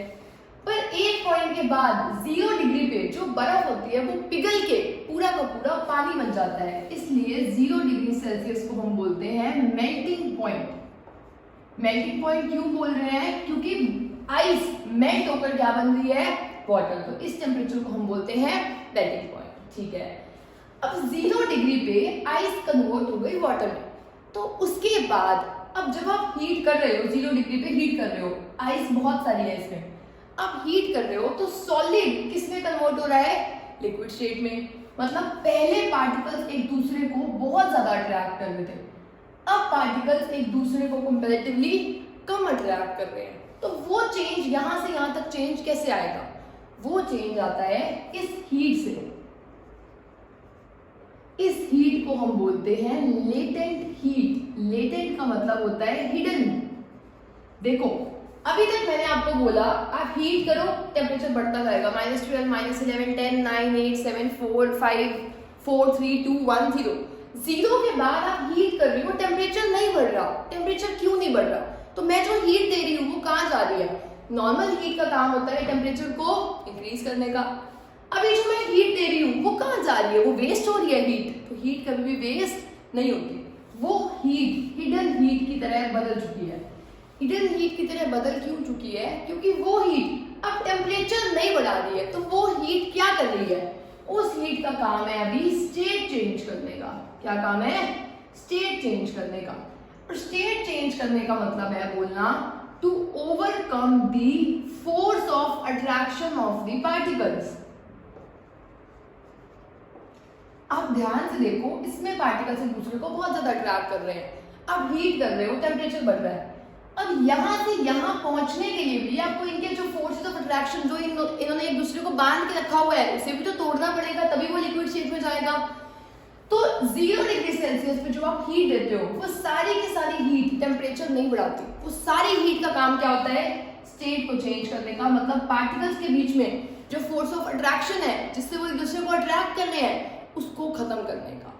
तो बेसिकली 0 डिग्री सेल्सियस पे जब आप हीट दोगे तो टेम्परेचर राइज नहीं होगा, क्योंकि वो उस टाइम हीट का काम कर रही है स्टेट को चेंज करने में, इसलिए उस हीट को बोलते हैं लेटेंट हीट। और यहाँ वाली हीट को हम स्पेशली बोलते हैं लेटेंट हीट ऑफ फ्यूजन।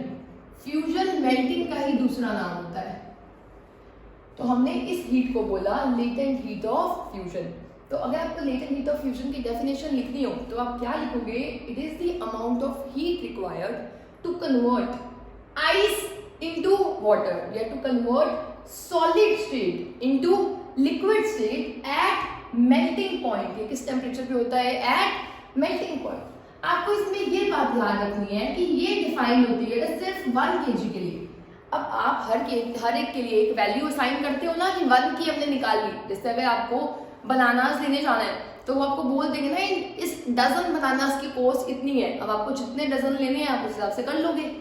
तो जो ये लेटेंट हीट है वो कितने आइस की हो, तो हमने बोला ये सिर्फ है 1 kg की। कितने की है, 1 kg की। तो अभी मैं आपको सारा रिकॉल कराती हूँ हमने क्या किया। टेम्परेचर बढ़ाओ, टेम्परेचर बढ़ेगा, पार्टिकल्स को एनर्जी मिलेगी। हम हीट कर रहे हैं तो टेम्परेचर क्या होगा, इंक्रीज होगा। हीट करने से टेम्परेचर इंक्रीज होता है। -12 को आपने हीट किया, हीट करते करते टेम्परेचर बढ़ते बढ़ते कहां तक आ गया, 0 डिग्री पे। 0 डिग्री पे आइस की फॉर्म में भी एग्जिस्ट करेगा वो और वाटर की फॉर्म में भी एग्जिस्ट करेगा। अब जब आप इसे हीट करते हो तो टेम्परेचर बढ़ता नहीं है, तो कहां जा रही है स्टेट, कहां जा रही है हमारी हीट, वो हीट जा रही है इसकी स्टेट को कन्वर्ट करने में। वो हीट कहां जा रही है, इसकी स्टेट को कन्वर्ट करने के लिए। इसलिए उस हीट को बोलते हैं लेटेंट हीट, मतलब हिडन हीट, क्योंकि वो हीट ओवरकम कर रही है पार्टिकल्स के फोर्स ऑफ अट्रैक्शन के बीच में। और मेल्टिंग पॉइंट वो टेम्परेचर होता है जिसमें आइस किसमें कन्वर्ट हो जाती है, वाटर। अब जब आप इसे हीट करते रहोगे तो जब सारी की सारी आइस जब तक पानी में नहीं बदलेगी तब तक टेम्परेचर कितना रहेगा, 0 डिग्री सेल्सियस, क्योंकि सारा स्टेट चेंज कर रहा है। जब सारी आइस पिघल के पानी बन गई तो अब जब आप हीट करोगे तो टेम्परेचर बढ़ेगा।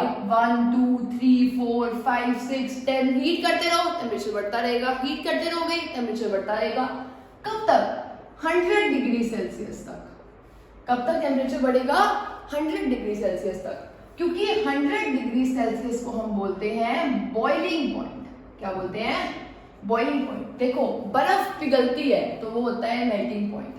पानी जब भाप बनता है तो हम बोलते हैं पानी को बॉईल करो, तो उसे बोलते हैं बॉइलिंग पॉइंट। और वाटर का बॉइलिंग पॉइंट क्या होता है, 100 डिग्री सेल्सियस। वाटर का मेल्टिंग पॉइंट क्या होता है, 0 डिग्री सेल्सियस।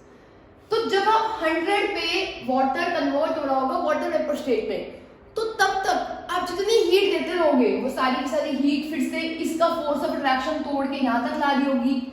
इसका मतलब 100 डिग्री सेल्सियस पे जब आप हीट करते हो तो थोड़ी देर तक, जब तक सारा पानी भाप ना बन जाए, तब तक आपकी जो हीट है वो क्या कर रही होती है, स्टेट चेंज कर रही होती है। मतलब पार्टिकल का फोर्सेस ऑफ अट्रैक्शन ओवरकम कर रही होती है। इसका मतलब क्या इस टाइम टेम्परेचर बढ़ेगा, नहीं बढ़ेगा, 100 तक ही टेम्परेचर रहेगा। फिर जब जैसे ही सारा पानी भाप बन जाएगा, अब हीटिंग से फिर से स्टार्ट हो जाएगा 100 से 101 120, जितनी देर तक आप हीट करते रहोगे टेम्परेचर बढ़ता रहेगा। तो एक बार हम रिकैप करते हैं। और एक और चीज, वाटर से वाटर वेपर में कन्वर्ट करने के लिए हमें जितनी हीट देनी पड़ती है उस हीट को बोलते हैं लेटेंट हीट ऑफ वेपराइजेशन। तो एक बार रिकॉल करते हैं हमने क्या किया अब तक। तो हमने देखा क्या मैटर अपनी स्टेट चेंज कर सकता है, बिल्कुल कर सकता है। हमने देखा बर्फ का रख दो, बर्फ पिघल जाती है। पानी को, बर्फ को पिघलाओ तो पानी बनता है, पानी को और हीट करो तो भाप बन जाती है। वो कितने टेम्परेचर पे बर्फ पानी बनता है, 0 डिग्री सेल्सियस पे। कितने टेम्परेचर पे पानी भाप बनता है, 100 डिग्री सेल्सियस पे। तो आइस वाटर बनता है 0 पे, वाटर वेपर्स बनता है 100 डिग्री सेल्सियस पे। ये सिर्फ हम बात कर रहे हैं आइस और वाटर के केस में। हर एक के केस में टेम्परेचर चेंज होता है। 0 डिग्री सेल्सियस को हम बोलते हैं मेल्टिंग पॉइंट, क्योंकि इस टेम्परेचर पे बर्फ मेल्ट करके पानी बन जाती है।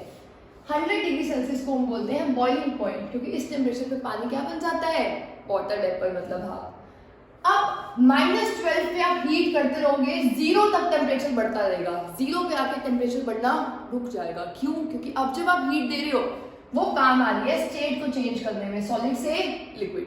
तो उस हीट को बोलते हैं latent heat of fusion. It is the amount of heat required to convert 1 kg of solid into liquid at melting point at atmospheric pressure. Next, water को बैठो, वाटर वेपर्स आपने और हीट किया, 1 2 0 के बाद रुका, 1 2 के बाद 100 डिग्री सेल्सियस तक जाएगा और हीट करते रहोगे तो 100 पे आके फिर रुक जाएगा। कब तक? जब तक सारा पानी किसमें ना बदल जाए, वाटर वेपर्स में ना बदल जाए। जैसे ही सारा वाटर वेपर में बदल गया, अब आप हीट करते रहोगे तो क्या होगा? टेम्परेचर बढ़ेगा। मतलब हीट का काम टेम्परेचर बढ़ाने का ही होता है। बस 2 सिचुएशन में हमने देखा जो हम हीट दे रहे थे वो टेम्परेचर नहीं बढ़ा रही थी, क्योंकि उसको एक और काम मिल गया था। वो काम क्या था? State change. वो काम क्या था? State change. तो आई होप आपको ये सारी टर्म्स क्लियर होंगी। एग्जाम के लिए भी बहुत इंपॉर्टेंट है। व्हाट इज मेल्टिंग पॉइंट, जिसपे आइस वाटर बनती है। व्हाट इज बॉइलिंग पॉइंट, जिसपे वाटर वेपर बनता है। Define latent heat of vaporisation, define latent heat of fusion. एक और इंपॉर्टेंट चीज, एक और क्वेश्चन आता है कि पानी -12 डिग्री सेल्सियस पे किस फॉर्म में एग्जिस्ट करेगा? आइस की फॉर्म में। पानी 0 डिग्री सेल्सियस पे किस फॉर्म में एग्जिस्ट करेगा? आइस में भी कर सकता है और वाटर में भी कर सकता है। 10 डिग्री सेल्सियस पे कितने पे होगा? 10 डिग्री सेल्सियस पे पानी बन चुका होता है तो वो किस पे होगा? वाटर पे। 100 डिग्री सेल्सियस पे किस में होगा? तो वो वाटर में भी हो सकता है और वेपर में भी हो सकता है। 120 पे किस में होगा? डेफिनेटली वेपर स्टेट में होगा। तो क्योंकि आपने लर्न कर लिया है 100 के बाद वो वेपर्स बन चुके होंगे, 0 से 100 में पानी होगा, नेगेटिव में वो आइस होगा। तो आई होप आपको यहां तक क्लियर हुआ हो। और सेल्सियस को ना केल्विन में भी कन्वर्ट किया जा सकता है। वो कैसे कन्वर्जन करते हैं मैं आपको अभी बता रही हूं।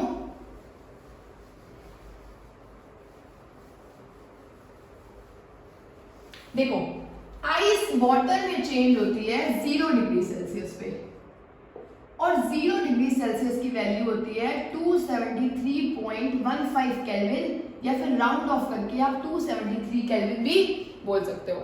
मतलब अगर आपको कोई बोले 25 डिग्री सेल्सियस कितना है, तो आपको 273 ऐड करना है उसमें। 25 प्लस 273, आंसर कितना आ गया?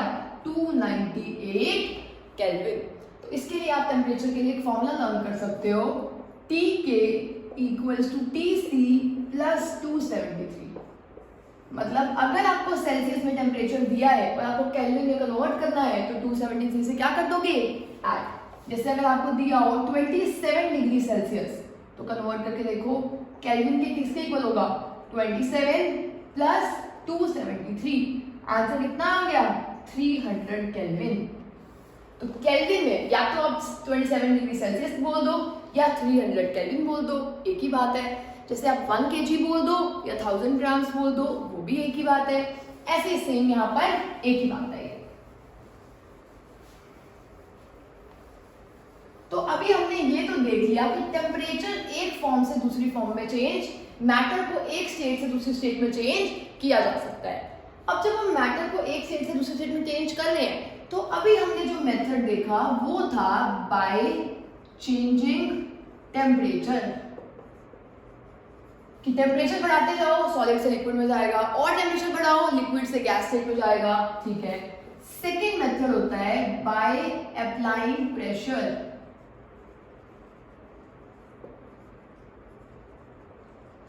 नेक्स्ट मेथड कौन सा होता है? By applying pressure. Pressure apply करने का मतलब क्या है? मान लो गैस है, गैस के मॉलिक्यूल्स बहुत दूर दूर होते हैं, आपने इसको कंप्रेस किया, मॉलिक्यूल्स पास पास आ गए, थोड़ा सा और कंप्रेस किया तो मॉलिक्यूल्स बिल्कुल पास आ गए। तो आप देखो ये गैस थी, गैस को आप कंप्रेस करो तो वो क्या बन जाती है? लिक्विड। और ज्यादा कंप्रेस करो तो वो क्या बन जाती है? सॉलिड। तो आपने देखा मैटर की स्टेट चेंज हो सकती है, एक तो टेम्परेचर चेंज करते रहो या फिर प्रेशर चेंज करते रहो। इन दोनों में से कोई भी चीज को चेंज करोगे तो मैटर अपनी स्टेट चेंज कर देगा। एक इंपॉर्टेंट क्वेश्चन आता है, what is the method that is used to liquefy gases. मतलब गैस को लिक्विड में कन्वर्ट करने के लिए हम क्या कर सकते हैं? गैस को लिक्विड में कन्वर्ट करने के लिए एक तो हम प्रेशर लगा सकते हैं, जैसे एलपीजी गैस जो हमारे घर में आती है काफी प्रेशर लगा के आई होती है, तो हम बोल सकते हैं या तो प्रेशर को क्या कर दो, इंक्रीज। तो गैस लिक्विफाई गैस करने का मतलब है गैस को लिक्विड में बदलना। प्रेशर इंक्रीज कर दोगे तो गैस लिक्विड में बदल जाएगी, या फिर टेम्परेचर को कम कर दोगे तो भी गैस किसमें चेंज हो जाएगी, लिक्विड में। इसका मेथड आपने देखा होगा, जो भाप निकल रही होती है, जो भाप निकल रही होती है अगर आप उसका टेम्परेचर कम कर दो, मतलब भाप को जब आप ठंडा करते हो तो भाप को जब आप ठंडा करोगे वो किसमें चेंज होती है, लिक्विड में। जैसे आप उसके ऊपर एक बर्तन रख दो, बर्तन रख दिया आपने, जैसे आपने कुछ खाना बनाया है, खाना बनाने के ऊपर उसके ऊपर बर्तन रख दिया, तो आप देखोगे उसके ऊपर वाटर ड्रॉपलेट्स आ जाएंगे। वाटर ड्रॉपलेट्स क्यों आ रहे हैं, उसका रीजन भी यही है, आपने प्रेशर लगाया, जब प्रेशर लगाया ऊपर से बंद कर दिया तो वो एक प्रेशर कुकर की तरह काम कर रहा है।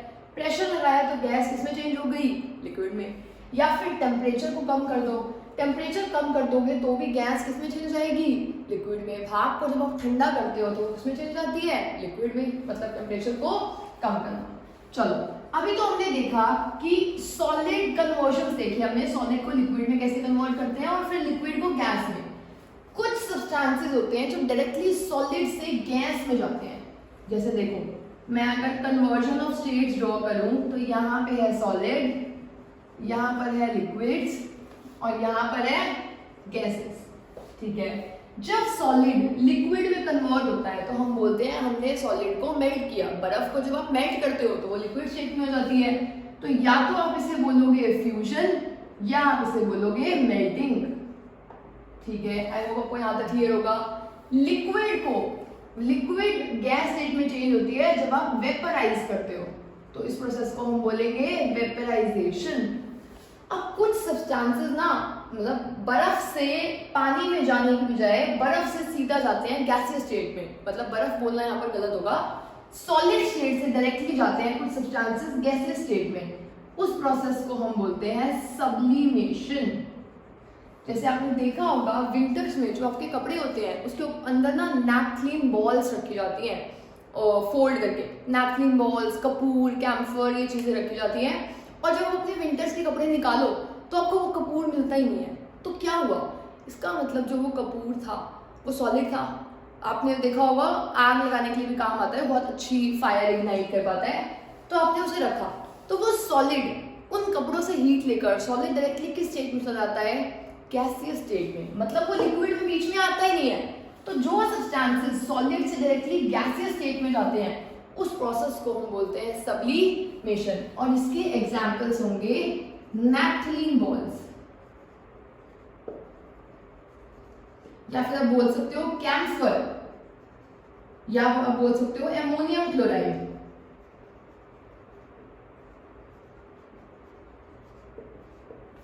नाउ अगर सॉलिड से गैसेस में आ रहे हैं तो सब्लिमेशन, जब गैसेस से सॉलिड स्टेट में आते हैं डायरेक्टली तो उसे हम बोलते हैं डिपोजिशन।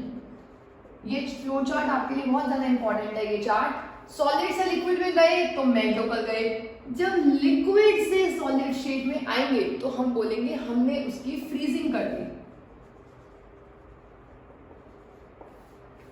और जब लिक्विड से गैसियस स्टेट में गए तो वेपराइजेशन हुआ, या तो आप इसे फ्रीजिंग बोल सकते हो या एक और नेम है इसका सॉलिडिफिकेशन, मतलब सॉलिड में कन्वर्ट कर दिया। लिक्विड से जब गैस बनी तो वेपराइजेशन, गैस से जब लिक्विड बनती है तो हम बोलते हैं कंडेंस हो गए, कंडेंसेशन। जब लिक्विड से वाटर ड्रॉपलेट्स बनते हैं तो हम बोलते हैं कंडेंस हुआ। तो ये टेबल आपके लिए बहुत इंपॉर्टेंट है। इस टेबल में आपने देखा कि मैटर अपने स्टेट तो चेंज कर सकता है, दो मेथड्स हैं, एक तो टेम्परेचर चेंज करके, एक प्रेशर चेंज करके। सॉलिड को हम कन्वर्ट कर सकते हैं लिक्विड में, जैसे बर्फ को कन्वर्ट करते हैं हम पानी में, कैसे, उस प्रोसेस को क्या बोलते हैं, मेल्टिंग। जब पानी से बर्फ में कन्वर्ट करते हैं तो उसे बोलते हैं फ्रीजिंग या फिर सॉलिडिफिकेशन। जब पानी को गैस में कन्वर्ट करते हैं हम बोलते हैं हमने उसे वेपर बना दिया, वेपराइज कर दिया। गैस से लिक्विड में कन्वर्ट किया तो हमने उसे कंडेंस कर दिया, कंडेंसेशन। और कुछ सब्सटेंसेस होते हैं जो डायरेक्टली सॉलिड से गैसियस स्टेट में जाते हैं, उस प्रोसेस को हम बोलते हैं sublimation, in which the solids directly convert into gases without coming into the liquid state। और जब गैसेस सॉलिड स्टेट में जाती है तो उस प्रोसेस को बोलते हैं डिपोजिशन। इसके लिए एक एक्टिविटी आपकी बुक में गिवन है, आपने ये एक बीकर लेना है, इस बीकर में आपने मान लो ले लिया एमोनियम क्लोराइड, एमोनियम क्लोराइड लिया और आपने इसे हीट किया। अब जब आप हीट करोगे तो सॉलिड किसमें कन्वर्ट होना चाहिए, गैस में, सब्लिमेशन प्रोसेस से, ठीक है। तो सॉलिड जो था वो कन्वर्ट हो गया गैस में, उसके वेपर्स आ रहे हैं। आपने यहाँ पर रख दिया कॉटन प्लग। कॉटन प्लग लगाने का मतलब है अब आप नहीं चाहते हो जो इसकी भाप है वो बाहर जाए। जब वो भाप बाहर नहीं जाएगी तो वो अंदर ही ठंडी होने लग जाएगी, अंदर ठंडी होगी तो हमने देखा यहाँ पर हमें मिला एमोनियम क्लोराइड। मतलब देखो ये सॉलिड से किस स्टेट में गया था, गैसियस स्टेट में, मतलब सब्लिमेशन के प्रोसेस से, और गैसेस से फिर से वापस किस स्टेट में आ गया, सॉलिड स्टेट में, by the process of deposition. तो ये शो करता है कि कुछ चीजें जरूरी नहीं है कि सॉलिड के बाद लिक्विड हो, लिक्विड के बाद ही गैस हो, डायरेक्टली सॉलिड से किस स्टेट में जा सकती है, गैसेस स्टेट में। और उन सब्सटेंसेस को हम बोलते हैं दे आर सब्लिमेबल सब्सटेंसेस, और उस प्रोसेस को हम बोलते हैं सब्लिमेशन। तो आई होप आपको यहाँ तक क्लियर होगा। इसमें एक और एग्जाम्पल आता है जो काफी इंपॉर्टेंट है, एंड वो एग्जाम्पल है कार्बन डाइऑक्साइड का। जो कार्बन डाइऑक्साइड होती है उसको हम बोलते हैं ड्राई आइस। उसको ड्राई आइस बोलने का रीजन क्या है, ये एक्सपेरिमेंट आप देख सकते हो। इस एक्सपेरिमेंट में क्या होता है, एक तो सॉलिड जो हमारे फायर एक्सटिंग्विशर्स होते हैं उसमें जो गैस होती है वो कार्बन डाइऑक्साइड होती है।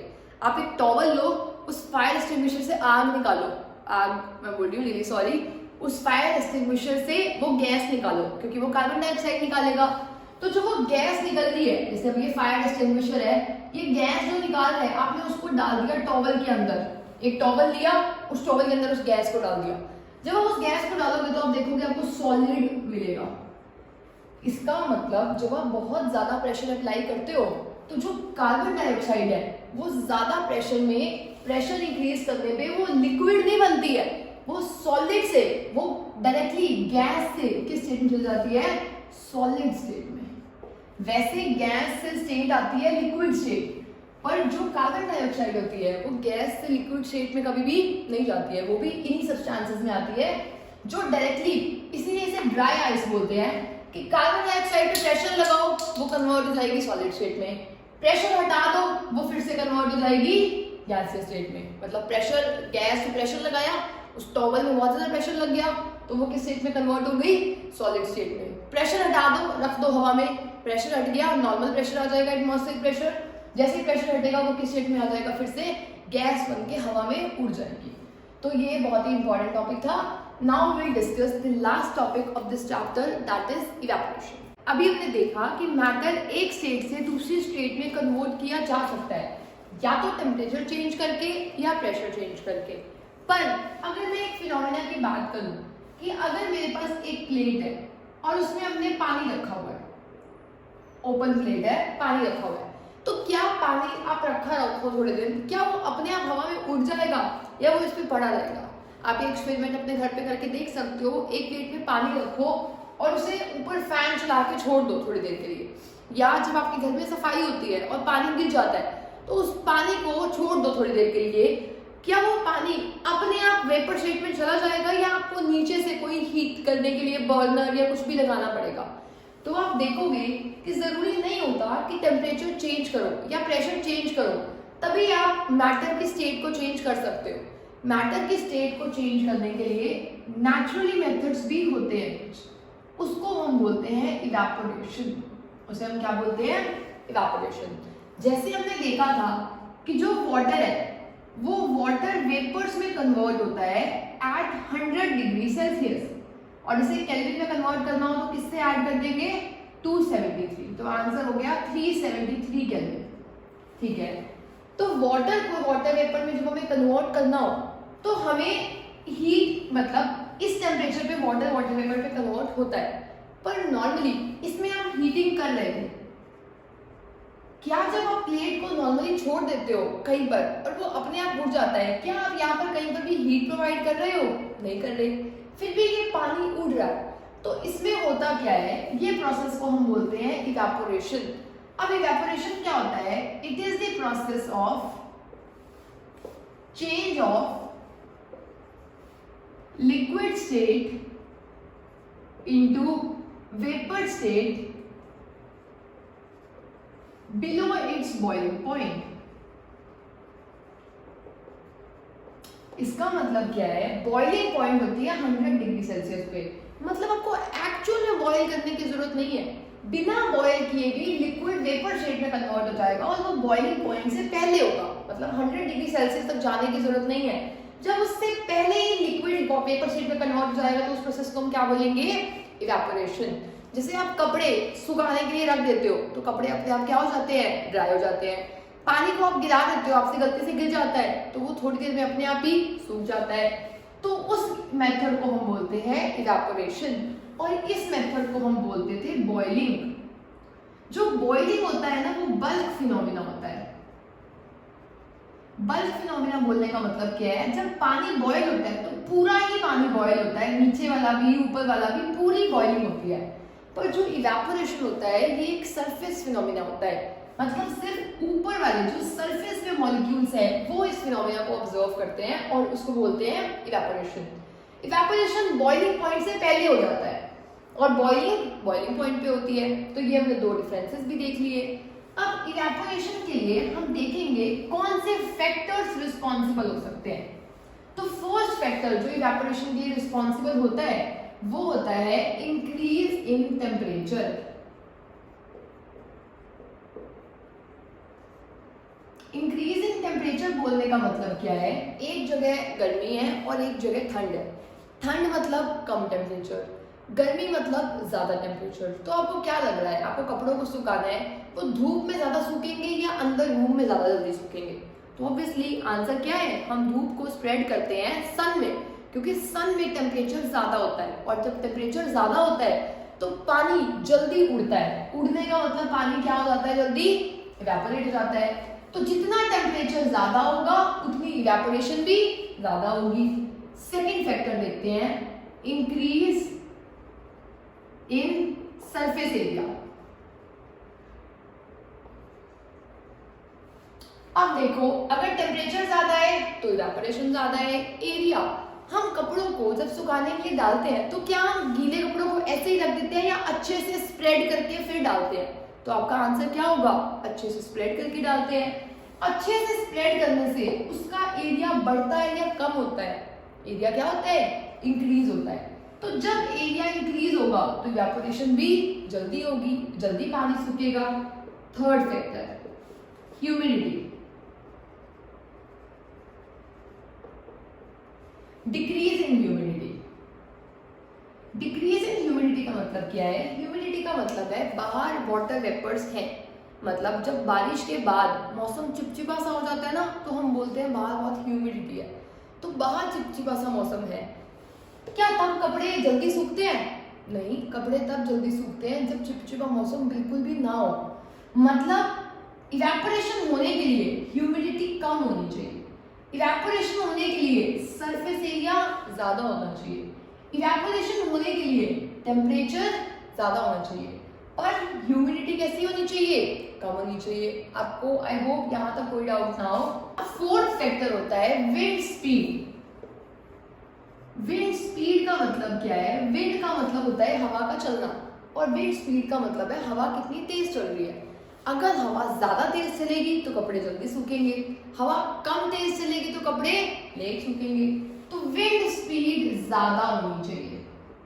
तो बेसिकली हम इन चार फैक्टर्स को रिकैप कर लेते हैं। इवेपोरेशन का मतलब है उड़ना, बस बॉइलिंग पॉइंट से पहले होनी चाहिए ये चीज, ठीक है।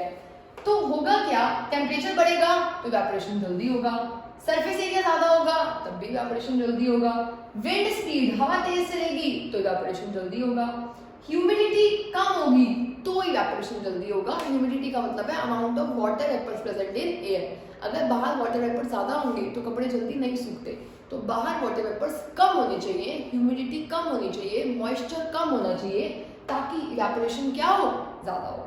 इवेपोरेशन फिनोमेना में होता क्या है एक्चुअली, जो ये सरफेस के मॉलिक्यूल्स हैं, बाहर अगर बहुत ज्यादा धूप है तो धूप से टेम्परेचर इंक्रीज होने से इन सरफेस मॉलिक्यूल्स को एनर्जी मिलेगी।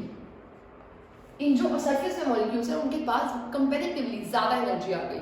जिसके पास ज्यादा एनर्जी होती है वो लिक्विड स्टेट में नहीं रहता, वो किस स्टेट में चेंज हो जाता है, गैस स्टेट में। आप सोच के देखो, ये है सॉलिड, ये है लिक्विड और ये है गैसेस। सबसे ज्यादा काइनेटिक एनर्जी, सबसे ज्यादा मूवमेंट कौन कर रहे होते हैं? गैसेस, क्योंकि गैसेस की जो एनर्जी होती है वो मैक्सिमम होती है। ठीक है, आप देखो ये लिक्विड है, इस लिक्विड को जैसे ही टेम्परेचर की वजह से एनर्जी मिलेगी, तो एनर्जी ज्यादा मिलेगी तो लिक्विड स्टेट में नहीं रहेगा, ये किस स्टेट में चला जाएगा? गैसेस स्टेट में, तो ये उड़ जाएगा। तो जो सरफेस के मॉलिक्यूल्स होते हैं वो एनर्जी एब्जॉर्ब करते हैं, जब उन्हें एनर्जी मिल जाती है तो उड़ जाते हैं। एक और इम्पॉर्टेंट चीज, आप सोच के देखो, जो ये वाटर है इसने सरफेस से एनर्जी ली और उड़ गया। इसके लिए आप एक और एग्जांपल देख सकते हो, जो इवेपोरेशन होता है। आई होप आपको ये फैक्टर्स क्लियर है अभी तक। ये बहुत ही इंपॉर्टेंट क्वेश्चन होगा, फैक्टर्स अफेक्टिंग इवेपोरेशन। तो अब मैं आपको बता रही थी कि इवेपोरेशन से ठंडा इफेक्ट होता है या गर्म इफेक्ट होता है। तो इवेपोरेशन से जो हमेशा इफेक्ट होता है वो कूलिंग इफेक्ट प्रोड्यूस होता है। कूलिंग इफेक्ट प्रोड्यूस मैं क्यों बोल रही हूँ? क्योंकि सोच के देखो, अब आपने देखा होगा लोगों को छत पे, जैसे अगर मान लो कि किसी का घर है, तो लोग छत पे यहाँ पर पानी स्प्रिंकल करते हैं, या फिर आपने रात को देखा होगा शाम के टाइम, इवनिंग के टाइम लोगों को अपनी शॉप्स के बाहर पानी को छिड़काव करते हुए। पानी का छिड़काव करने से क्या होता है, जैसे आपने इस पे पानी डाला, वो पानी, क्योंकि ये जो रूफ है ये बहुत गर्म हो चुका है, तो गर्म है तो यहाँ पे बहुत सारी एनर्जी है।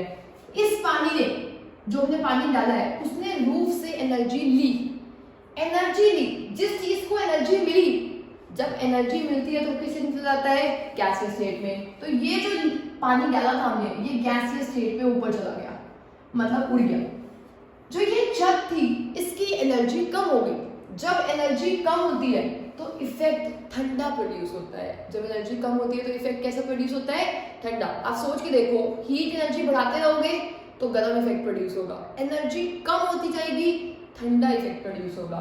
अब सोच सकते हो, आपने किसी बॉडी को एनर्जी दी, एनर्जी मतलब हीट एनर्जी, तो उसका टेम्परेचर बढ़ता रहेगा। और अगर किसी बॉडी से एनर्जी लेते हो तो उसका टेम्परेचर कम होगा। तो इसमें क्या हो रहा है, जब आपने इसमें पानी डाला तो उस पानी को एनर्जी मिली, रूफ से एनर्जी मिली पानी को, वो गैस स्टेट में कन्वर्ट हो गया और उड़ गया। छत से एनर्जी कम हो गई, क्योंकि वो लेकर उड़ गया ना, तो छत की एनर्जी कम हो गई। जिसकी एनर्जी कम होती है मतलब उसका टेम्परेचर भी कम, टेम्परेचर कम मतलब ठंडा, तो रूफ कैसा हो जाता है?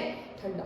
तो आपको लिखना है, evaporation always causes cooling effect because the liquid absorbs energy and evaporate. जो लिक्विड होता है वो सराउंडिंग से या इस छत से एनर्जी को एब्जॉर्ब करता है। एनर्जी को एब्जॉर्ब करके it evaporates which decreases the energy of the roof. Roof की एनर्जी क्या हो गई? कम हो गई। एनर्जी कम मतलब टेम्परेचर भी कम, टेम्परेचर कम मतलब कूलिंग इफेक्ट। तो इवेपोरेशन से हमेशा इफेक्ट कैसा प्रोड्यूस होता है? कूलिंग। आपने देखा होगा जब सफाई होती है, जब पोछा लगता है, वाइप होता है, तो फ्लोर वाइप होने के बाद एक ठंडक सा एहसास इफेक्ट प्रोड्यूस होता है, कूलिंग इफेक्ट प्रोड्यूस होता है। वो क्यों? आपने पानी डाला था फ्लोर पे, पानी डाला, वो पानी उड़ गया। जैसे पानी उड़ा वो उस फ्लोर से एनर्जी लेकर उड़ा, तो एनर्जी मिली, वो गैस से स्टेट में चला गया। जो वो फ्लोर है उसकी एनर्जी कम हो गई। एनर्जी कम मतलब टेम्परेचर कम, टेम्परेचर कम मतलब ठंडा इफेक्ट प्रोड्यूस हुआ। तो इस केस में भी इफेक्ट कैसे प्रोड्यूस होगा? ठंडा इफेक्ट प्रोड्यूस होगा। तो इवेपोरेशन का इफेक्ट हमेशा क्या होता है? कूलिंग। आप ये एक्सपेरिमेंट भी करके देख सकते हो। अगर मान लो थोड़ी देर आपकी एक्टिवा धूप में खड़ी है बाहर बहुत देर के लिए, तो आप उस पर ना पानी स्प्रिंकल कर देना। जैसे आप पानी डालोगे वो पानी उस जो गर्म एक्टिवा है उससे एनर्जी लेगा। पानी को जैसे एनर्जी मिलेगी वो किस स्टेट में चला जाएगा? गैस स्टेट में, उड़ गया पानी। और जो एक्टिवा है उसकी एनर्जी कम हो गई। एनर्जी कम मतलब टेम्परेचर कम, तो एक्टिवा कैसी हो जाएगी? ठंडी। तो इसीलिए लोग पानी डालते हैं जब कोई भी चीज गर्म हो। पानी डालो, तवे को देखा होगा आपने, तवा जब बहुत गर्म हो तो घर पे ना वो उसके अंदर रख देते हैं, पानी के नीचे रख देते हैं। पानी के नीचे रखने से क्या होगा? आपने नॉर्मल पानी डाला, पानी उस तवे से गर्मी लेकर उड़ जाएगा और वो तवे की एनर्जी कम हो गई। एनर्जी कम मतलब टेम्परेचर कम मतलब तवा ठंडा हो गया। तो किसी भी चीज को ठंडा करना हो तो हम पानी डाल देते हैं, पानी उड़ जाता है उसकी एनर्जी लेके, उसकी एनर्जी कम हो जाती है और एनर्जी कम मतलब टेम्परेचर भी कम।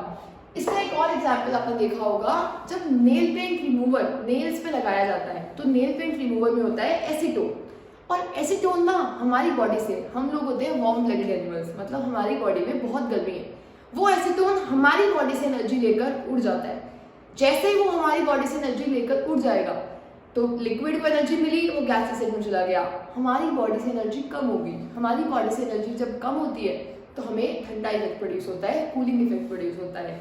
इसीलिए एल्कोहल, एसीटोन जब हमारी बॉडी पे हम डालते हैं तो वो बहुत जल्दी उड़ जाते हैं। जल्दी उड़ते हैं तो हमें उतना ही ठंडा फील करा देते हैं। ऐसे ही आपने सुना होगा समर्स में we should wear cotton clothes. Cotton clothes पहनने से क्या होता है, कॉटन क्लोथ्स में ना छोटे छोटे पोर्स होते हैं। उन छोटे छोटे पोर्स होने से क्या होगा, वो ना जो भी हम गर्मियों में स्वेट प्रोड्यूस करते हैं वो स्वेट को ना बाहर एक्सपोज कर देते हैं। बाहर एक्सपोज करने से क्या होगा, मान लो ये कोई एक स्टूडेंट है, ठीक है, इसने कोई भी एक टॉप डाली हुई है, ये टॉप है इसकी, ठीक है, तो ये इसने टॉप डाली हुई है और इस टॉप को जैसे इसने ये कॉटन की टॉप डाली हुई है तो जैसे इसकी बॉडी से स्वेट निकलेगा वो स्वेट यहाँ बाहर आ जाएगा, यहाँ पर। अब स्वेट को एनर्जी मिलेगी, हम लोगों के अंदर बहुत एनर्जी है, तो उस स्वेट ने, उस लिक्विड ने हमारी बॉडी से गर्मी ली, हमारी बॉडी से एनर्जी ली। एनर्जी जैसे लिक्विड को मिलती है वो किस में जाता है, गैसीय स्टेट में। वो स्वेट भाप बन के उड़ गया, हमारी बॉडी से एनर्जी लेकर गया, मतलब हमारी बॉडी की एनर्जी कम हो गई। हमारी बॉडी की एनर्जी कम हुई मतलब इफेक्ट कैसा प्रोड्यूस होगा, कूलिंग इफेक्ट। मतलब निकल हमारी बॉडी से स्वेट रहा है, तभी तो देखो ये इतना अच्छे से स्माइल कर रहा है। इसका स्माइल करने का रीजन यही है क्योंकि इसे पता है इसने कैसे कपड़े पहने हैं, कॉटन क्लोथ्स। कॉटन क्लोथ्स की वजह से जब ये स्वेट करेगा, इसकी बॉडी से स्वेट बाहर निकलेगा, स्वेट बाहर निकलेगा, इसकी बॉडी कैसी होती रहेगी, ठंडी, तो इसके लिए अच्छा इफेक्ट होगा इसमें। तो हमने देखा इवैपोरेशन का इफेक्ट हमेशा कैसा होता है, कूलिंग इफेक्ट। जो डेजर्ट कूलर होता है वो हॉट ड्राई डे पे बहुत अच्छा वर्क करता है। कैसे करता है, देखो, हॉट और ड्राई। हॉट का मतलब है टेम्परेचर ज्यादा। जब टेम्परेचर ज्यादा होगा तो आपने जो कूलर में पानी डाला हुआ है, टेम्परेचर ज्यादा है तो वो पानी को एनर्जी मिलेगी, पानी एनर्जी लेकर उड़ जाएगा। जैसे ही पानी एनर्जी लेकर उड़ेगा उस पानी की एनर्जी कम हो गई, मतलब उसका टेम्परेचर भी कम हो जाएगा, तो वो जो हवा देगा वो कूलर वो अच्छी कूलिंग वाली देगा। ड्राई का मतलब है ह्यूमिडिटी कम है, ह्यूमिडिटी कम है, इवैपोरेशन ज्यादा होगा। जितना जल्दी पानी इवैपोरेट होगा उतने ही जल्दी कूलिंग इफेक्ट प्रोड्यूस हो रहा होगा। तो डेजर्ट कूलर जो होते हैं वो हॉट ड्राई डे पे ज्यादा अच्छे से वर्क करते हैं रेदर देन किसी और डे पे। और अगर आपने घर के मटके देखे हो तो मटके में क्या होता है, जो ये मिट्टी के मटके बने होते हैं इनके अंदर छोटे छोटे पोर्स होते हैं। अब क्या होगा, आपने इसमें फिल किया है पानी, जो ये पानी है इन पोर्स की वजह से ये पानी बाहर आ जाएगा। जैसे ही पानी बाहर आएगा, पानी जो ये पानी है वो अंदर के पानी से एनर्जी ले लेगा, अंदर के पानी से एनर्जी लेके आसानी से बाहर उड़ जाएगा। जैसे ही ये पानी बाहर उड़ेगा, ये पानी को एनर्जी मिली, ये गैस स्टेट में चला गया, उड़ गया। जो ये पानी है इसकी एनर्जी कम हो गई। जब एनर्जी कम होती है तो इफेक्ट कैसा प्रोड्यूस होगा, कूलिंग इफेक्ट। इसीलिए जो मटके का, जो अर्दन पोर्ट का पानी होता है वो ठंडा होता है। क्यों, उसके अंदर पोर्स हैं, पोर्स में से लिक्विड बाहर चला जाएगा, लिक्विड बाहर चला जाएगा इवैपोरेट होकर, तो वो यहाँ से एनर्जी ले जाएगा, एनर्जी ले जाएगा तो यहाँ एनर्जी ज्यादा हो जाएगी, यहाँ से एनर्जी ले जाएगा, यहाँ से एनर्जी ले गया तो यहाँ एनर्जी कम हो गई। एनर्जी कम मतलब टेम्परेचर भी कम, तो ठंडा इफेक्ट प्रोड्यूस होगा इस केस में। अब इसका जो लास्ट एग्जाम्पल होता है वो ये लास्ट एग्जाम्पल है। अगर आपने देखा हो कि अगर आप एक ठंडा पानी एक बीकर में डालते हो तो उसके बाहर वाटर ड्रॉपलेट्स आ जाते हैं। अब वो कैसे आते हैं, बाहर देखो वाटर वेपर्स हैं, मतलब भाप है, अंदर आपने डाला है बहुत ठंडा पानी, मतलब कोल्ड वाटर, ठीक है, अंदर आपने बहुत ही ठंडा पानी डाला है। तो ठंडा पानी डालने से क्या होगा, बाहर जो वाटर वेपर्स हैं, वाटर वेपर्स के पास एनर्जी बहुत ज़्यादा होती है। वो वाटर वेपर्स जैसे ही यहाँ टकराएंगे, वाटर वेपर्स की एनर्जी कम हो जाएगी। जब एनर्जी ज़्यादा होती है तो गैस स्टेट में जाते हैं, एनर्जी कम हो जाएगी तो वो किस स्टेट में जाएंगे, लिक्विड स्टेट में। तो जो ये बाहर की भाप है वो यहाँ पे किस स्टेट में आ जाएंगे, लिक्विड स्टेट में।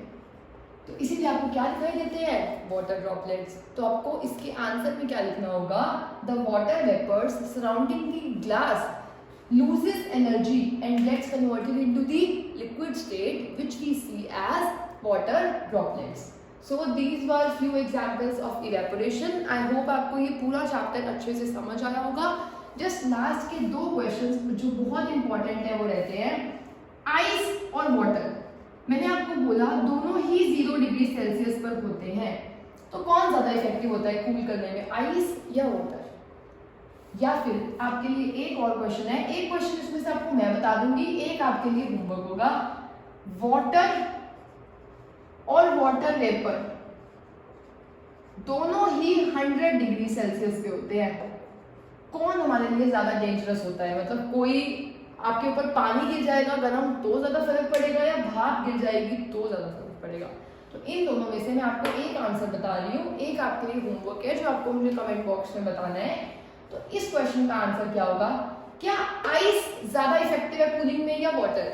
देखो है दोनों ही 0 डिग्री सेल्सियस पे, पर आइस के पास जब हम आइस को और हीट करते हैं तो वो उसके पास एक एक्स्ट्रा एनर्जी होती है, जो एनर्जी होती है latent heat of fusion. Ice के पास एक्स्ट्रा एनर्जी होती है लेटेंट हीट ऑफ फ्यूजन, और वाटर के पास वो एक्स्ट्रा एनर्जी नहीं होती है, क्योंकि आइस 0 डिग्री सेल्सियस पे एग्जिस्ट करता है, वाटर भी 0 डिग्री सेल्सियस पे एग्जिस्ट करता है, पर आइस को जब हम एक एक्स्ट्रा हीट देते हैं in the form of latent heat, तब वो जाके वाटर में कन्वर्ट होता है। मतलब आइस के पास एक एक्स्ट्रा हीट होती है, कौन सी heat? Latent heat of fusion.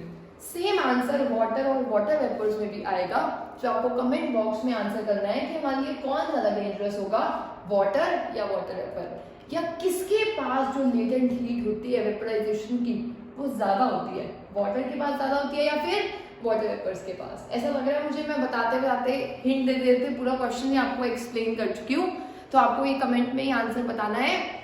So this was all about the chapter 1, matter in our surroundings. I hope you liked this video. Also, this was first video for class 9. If you like this video, please share this video with your friends as well. I hope you all have a very nice day. Thank you.